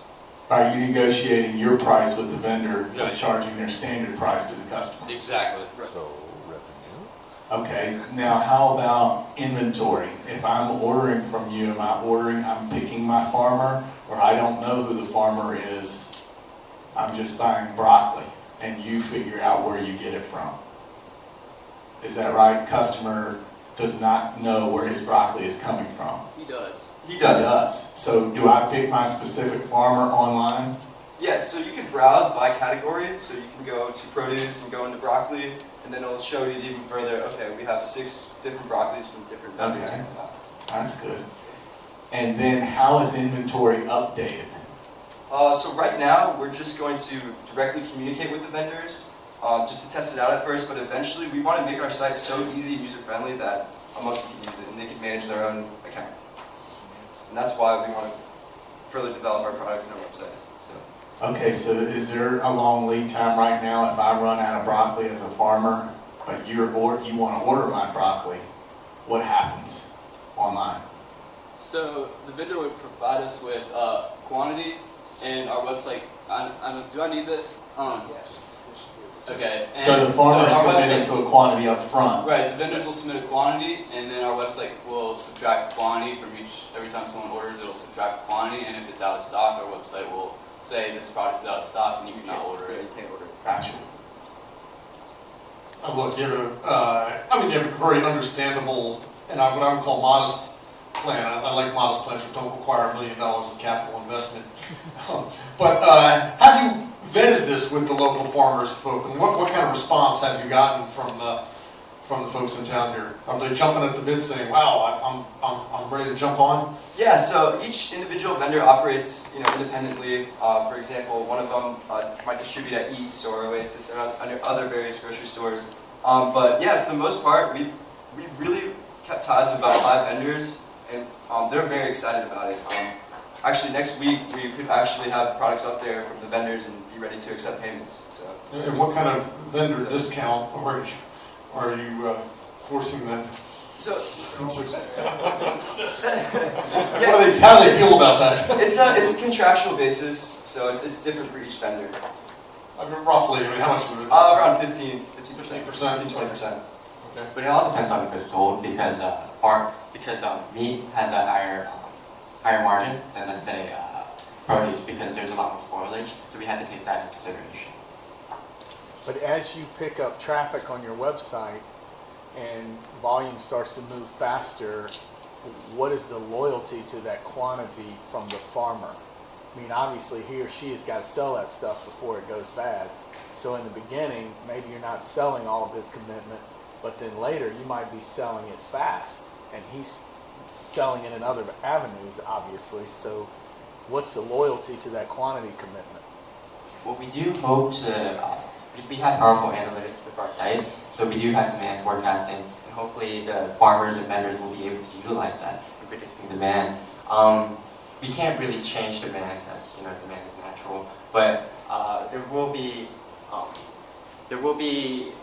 the farmers vendors always have leftover inventory, even without us. We're just helping them get rid of it. Yeah, that's one of the problems we identified. A lot of the vendors are not satisfied with their sales. I'm a BIT 2002, the first year they offered it. How are you going to attract customers? Because I'm guessing they do not want you to go to farmers market and talk to their current customers. We didn't have any objections to vendors letting us go to the farmers market and advertise. Yeah.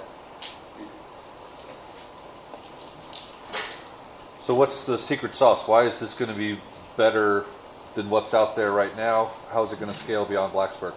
So I do want to mention that what websites offer right now is a lot of the produce and a lot of the goods you buy are all shipped from California, Peru, Brazil. They're actually not really local. So we're actually going to, when you go to our site, you're going to enter in your zip code, and you'll see vendors and products that are local to your region, which supports your community at the end of the day. So if you're logging in from Harrisonburg, you'll only see the Harrisonburg farmers markets in that region. We want to restrict you to only buying in your region because we want you to support your local region, not buy a product from the farmers market in California when I live in Virginia.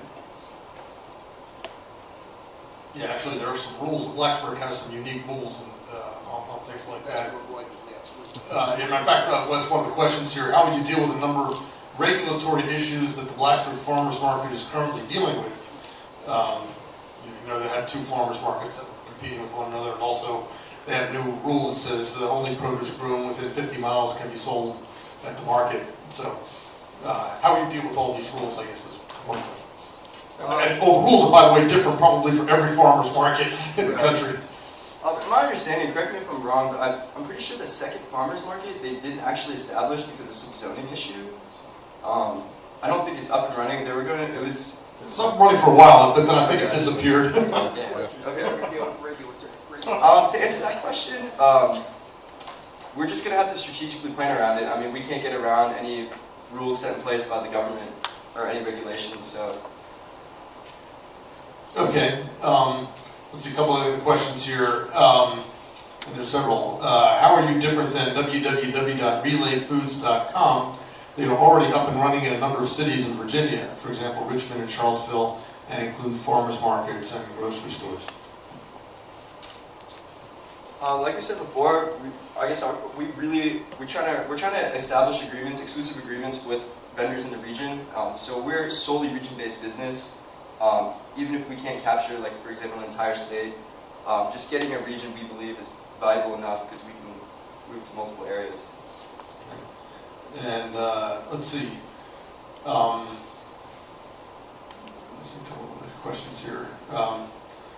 With high enough volumes, can you even meet the delivery needs? How many drivers/stops would be needed to meet orders? Well, that's kind of why we're using Blacksburg as our test place, so we can figure out those figures. Right now, we don't know how many orders we're going to get. We don't know how many deliveries we're going to be making a day. So we're going to be gathering that data from our test runs in Blacksburg. Okay. Yeah. All right. Thank you very much. Thank you, sir.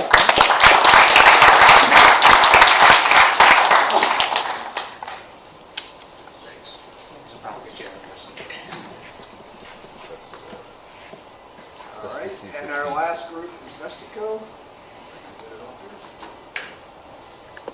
Something else going to be, or is there a full screen option? Yeah, maybe. All right, we can play it. Joe Acapuro, Paul Fagan, and Jeff Morris. Oh, Yeah.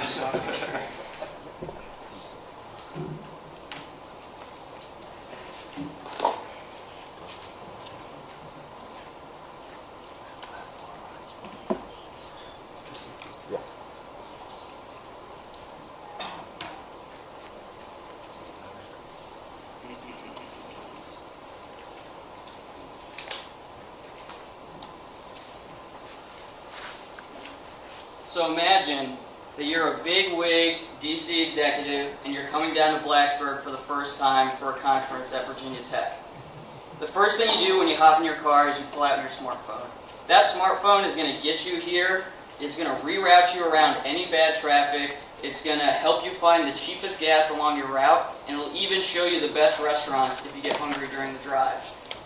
But when you get to Blacksburg and you're finally ready to go to that conference, it will totally not help you at all to find a parking space. You are 100% on your own. And we want to help solve that problem at a very affordable rate.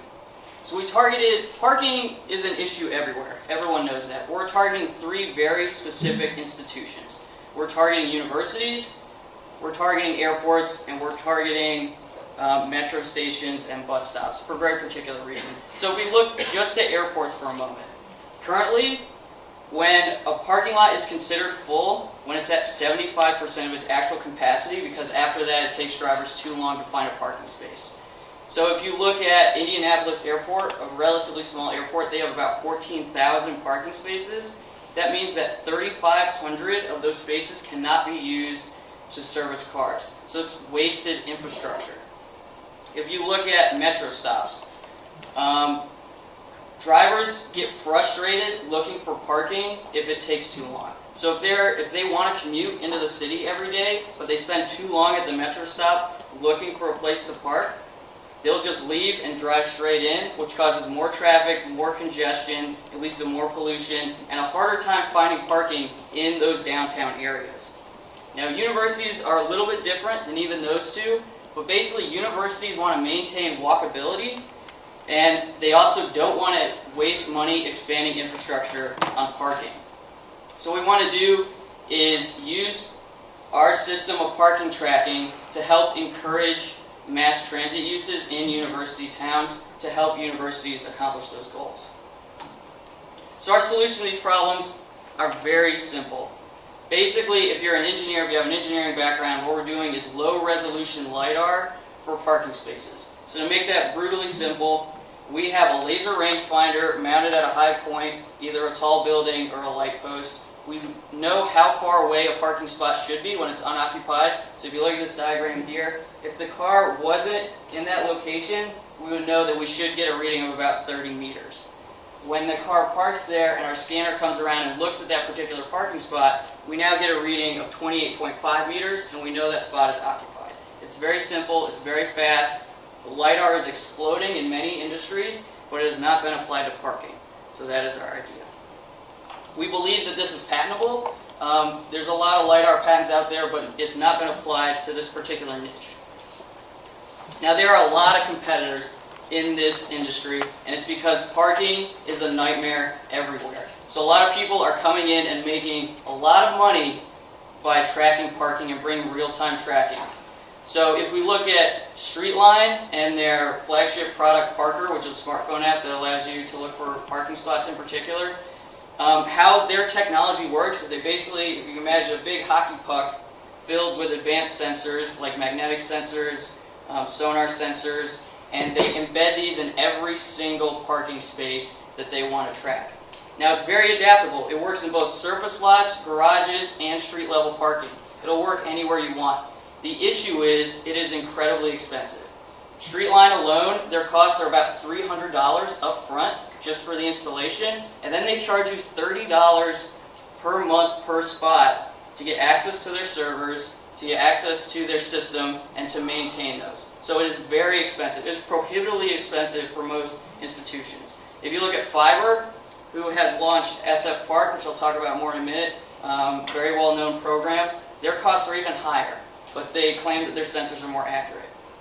And then Standard Parking is a very large company. They don't just do parking tracking. They're actually publicly traded and they've been around for a while, but they're moving into this space with some parking tracking things. And their costs are even higher, $450 per spot. With our system, we take that huge cost specifically for surface lots and we bring it down to $10 per spot. That is absolutely huge. Paul crunches the numbers on most of these things and he told me it's about 2% of what it costs to use a competitor's system. And let me walk you through that calculation. Basically, our LiDAR rig is about $5,000. But with that one single rig, we can scan about 500 parking spaces. We get about 100 from a single light post of about 15 meters high, which is about 40 to 50 feet. We can go 100 meters forward, backward, and 50 meters to each side. That's a huge amount of parking spots, and that's how we have our costs so low. I just want to talk more about the market here. This is a little bit of a busy slide, but just want to communicate that SP Plus, if you've been to BWI Airport, they implemented their system at a cost of $450 per spot, but it was worth it for BWI to do that because they were able to raise their occupancy rates from 75% to 100% before closing that lot, which means they don't have to open all their parking lots on an average day, which saves them money in shoveling fares and security and all sorts of things. And there are other benefits as well of this. They also get to improve the service that they provide to people using that airport.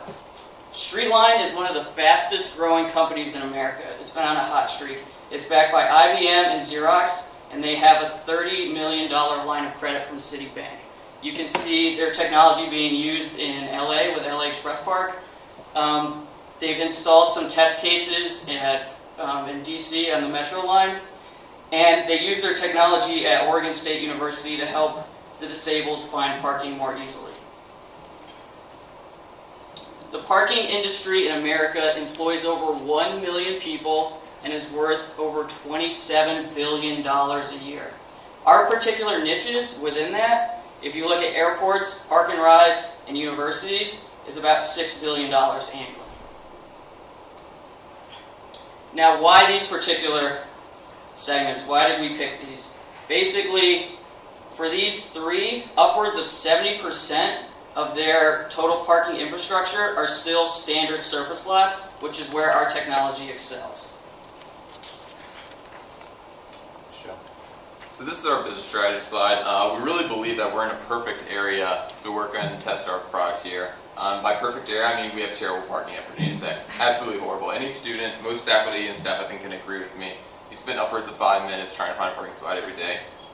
And luckily we have tons of surface slots here, which as Joe said is 70% of our target market. And the SGA here has actually worked in the past with entrepreneurial teams to fund projects that help improve student life. So we look to test our product here with funding from the SGA, hopefully. And then from there, once we have a minimum viable product, hopefully we can begin to go out to the market via licensings. The reason we chose to license instead of making a full-on separate business ourselves is because we excel in surface parking lots. Obviously, Streetline, as Joe mentioned, and several others are huge. They kill the parking garages. I mean, they're doing it as best as you can. We don't expect to beat them. We expect to help them do what they're doing better in surface lots because we believe we have a huge cost savings for them. Here are financial projections. This is based off of selling it to companies for $75 per year per spot. Per spot is our best measure. It's kind of complicated. I can take you through in the Q&A if you have more questions about details. But as you mentioned, or as Joe mentioned, the cost savings for these companies is going to be huge. $75 per spot as opposed to $475 or $450 for some companies. I mean, we're talking a quarter, even less of the price. Here's our team. Joe, he's a computer science major here. We're all seniors at Virginia Tech. Jeff's kind of a junior/senior, super senior. But I'm in accounting and information systems. I'm kind of taking care of business roles, marketing, sales, etc. And luckily, with these two computer science geniuses I have with me, we're able to in-house develop all of our technology, saving us a ton of money. Here's what we aim to raise just to complete testing here at Virginia Tech. With the SGA's funding, hopefully, and whatever money we win here and other various competitions. For product development, we expect about $7,000. As we said, the hardware alone is close to $5,000. That's a high estimate. And the utility patent, we expect about $10,000 to get an attorney to help us out with that. And then for the beta testing, just operational stuff, about $13,000. Total of $30,000. So in summary, we're working to lower the cost of surface lot occupancy, tracking through the use of an innovative low-resolution LiDAR system. We really believe this is patentable. We've done patent research and we haven't found anything very similar used in parking industry at all. And as you can see, it speaks for itself. $300, $450 reduced to $10 a spot. That's like offering you an iPad 4 for $10 right now. You're getting the same service. I can give you an iPad from Apple for $450, or I can give you my iPad for $10. It's a pretty simple calculation, pretty simple choice, I think. We need a small amount of money to get started and obviously in the door and complete our testing around here at Virginia Tech. I think Joe mentioned we already have a prototype of the rig. There's a picture up there. We're working on that to this day. So this time we'll take any questions you guys have.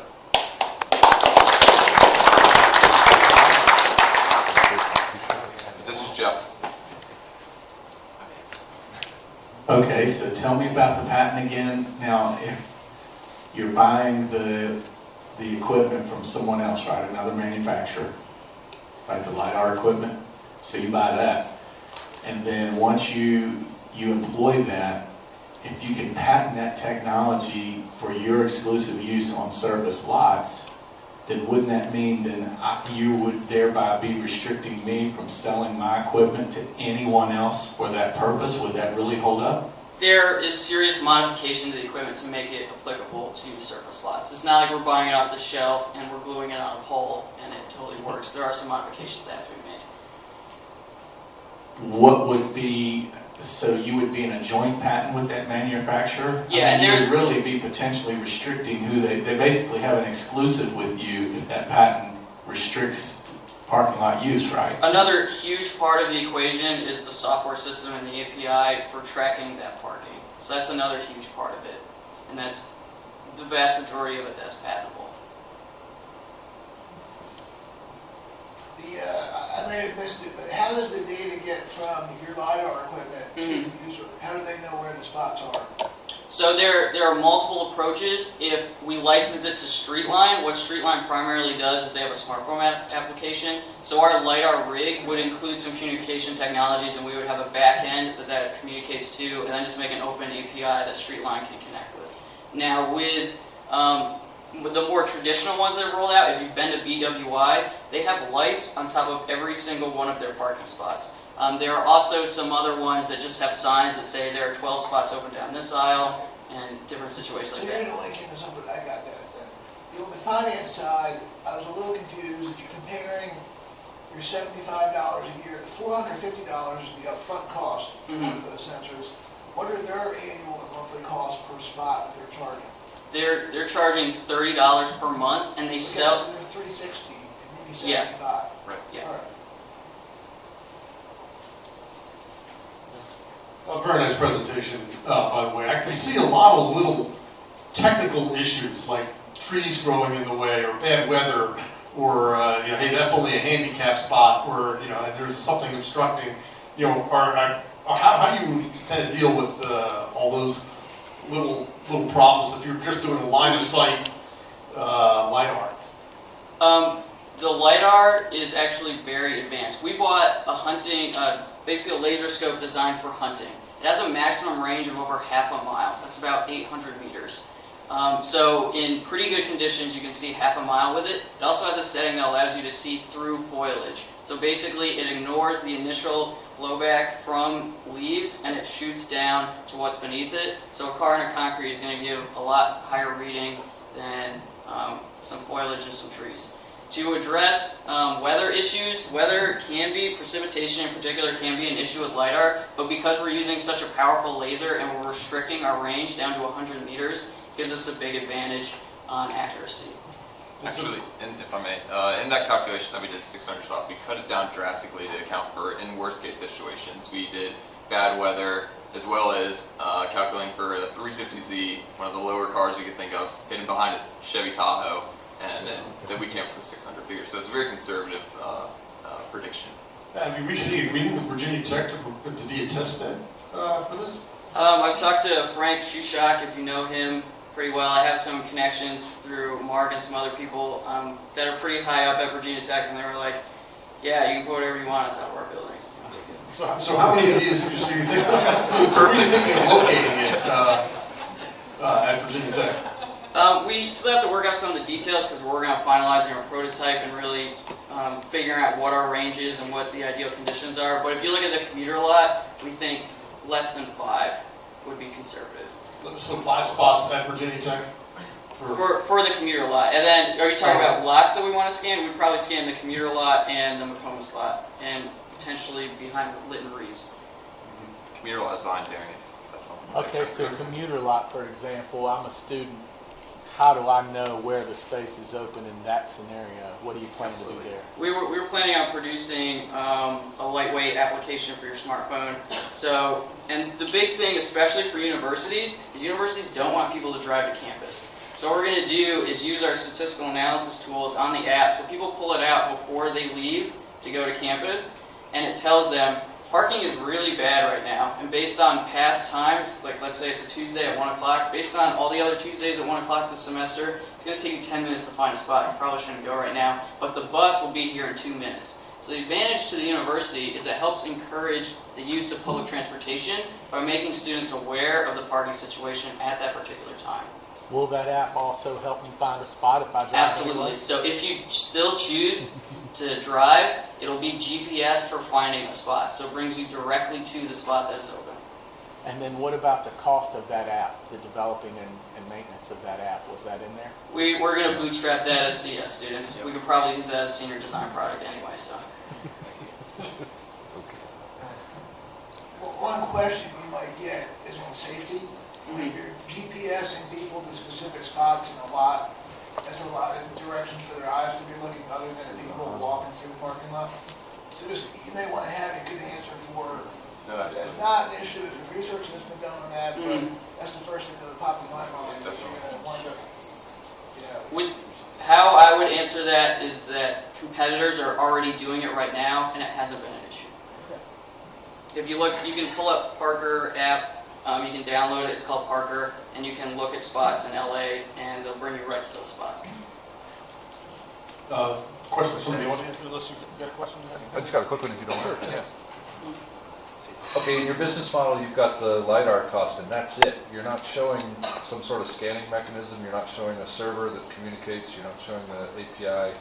All right, so there's more to this, right? Yeah, so we actually got our server costs covered by Amazon. We got free to a certain level of usage, so we can absolutely cover Virginia Tech as a base. Amazon's not going to put a server on the roof. No, it's on web. It's on we have a EC2 instance running on Linux, yeah. And they're willing to cover that up to a certain extent. So all our beta tests can be covered by Amazon. And then as LiDAR doesn't go to Amazon for free. So the cost, we call it the LiDAR rig, but it includes everything. It includes the communication package. It includes the rotation package. The LiDAR itself costs $350. Okay. And if we were to buy, we mount 2 of them to constitute a rig, that's still very far below our $5,000 per rig. So we're calling it LiDAR, but we really should be more specific that it includes all of the technology required to make this thing operate. Okay, good. Good answer. Okay, some of the questions from the audience. This seems to have already been done, probably patented. Automated parking studies using LiDAR sensors. There's reference to what. Have you done a patent search? We have done some searching. A lot of that is very short range stuff done in parking garages in particular. Let's see. Okay, weather we already talked about. Is it eye-safe? How powerful is the LiDAR? It is not in the visible spectrum. It is 100% eye safe. We're purchasing these off the shelf, so they've been certified. They've gone through all the things you need to do to make sure that they're safe. Okay. let's see, help me with the math. Line of sight requires 9-foot spaces, 5'6" SUVs, and a lot with 21 spaces. You have to mount 120 feet tall. So you're building towers also, I guess, is the... We actually double-checked our numbers last night, and with an angle of 8.325 degrees, we can still see the Nissan Z behind the Chevy Tahoe at 100 meters. 8.325. We did a lot of trig and geometry. I'll show you my notes if anyone's really interested. Probably don't want me doing trig up here, but I'd be happy to walk you through it. Okay. Have you accounted for the cost of the installation and ongoing maintenance in your financials? Yes, and that cost per month. It costs us $10 per spot to install, and then that charge that we're doing per month, they charge about $30 per month, and we can take like $5 from that and factor that into maintenance and everything. So basically, even if we reinstalled the hardware every single year, it would still be highly profitable. Compared to other competitors. All right, thank you. Thank you.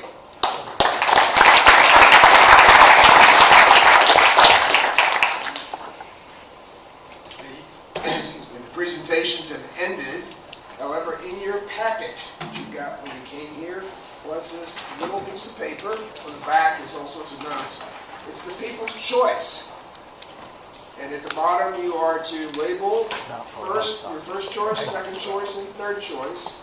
And Karen is going to be standing at the door taking them as you leave. So please make sure that that's true. And also in your packet was a questionnaire on comments, suggestions for improvement. Whenever you get the chance, we can collect that here as well, or if you turn it in upstairs, that would be just as well as well. Okay, but there. Okay. Jim, comments?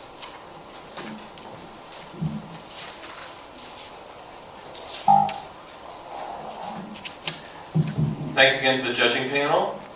Another good job, we think. It's really fun to do this every year, and as people ask me out in the hall, what have we seen change over the years? And I said, what we've seen change over the years is that the contestants just get better and better and better. The preparation they've done and the resources available to all of you prospective entrepreneurs out there are so radically better now than they were just a few years ago that there's no excuse for coming up here and doing something silly. And that's why we see so much good stuff. Great pleasure. We're going to have a reception in a little while upstairs in the Latham Ballroom. We'll be naming the winners and having some refreshments and giving away a Kindle Fire and some other nice stuff. Please do fill out the evaluations. It helps us do a better job next time around, and what we want to do is a better job next time around. And yes, you have a double ticket. If you haven't done it, tear half off and put it in the little glass out there if you went in on that Kindle Fire drawing. And it will be only given to somebody who's actually here, not somebody who dropped a ticket at 10:30 this morning and then went home. Other things I might have forgotten. When we finish, please recycle your name badges. There'll be a little box or something where you can toss them in and we can use them again next year. Any loose ends? Thank you so much for coming. Take your time walking upstairs so the People's Choice stuff can be tabulated. And come again next year. Thanks.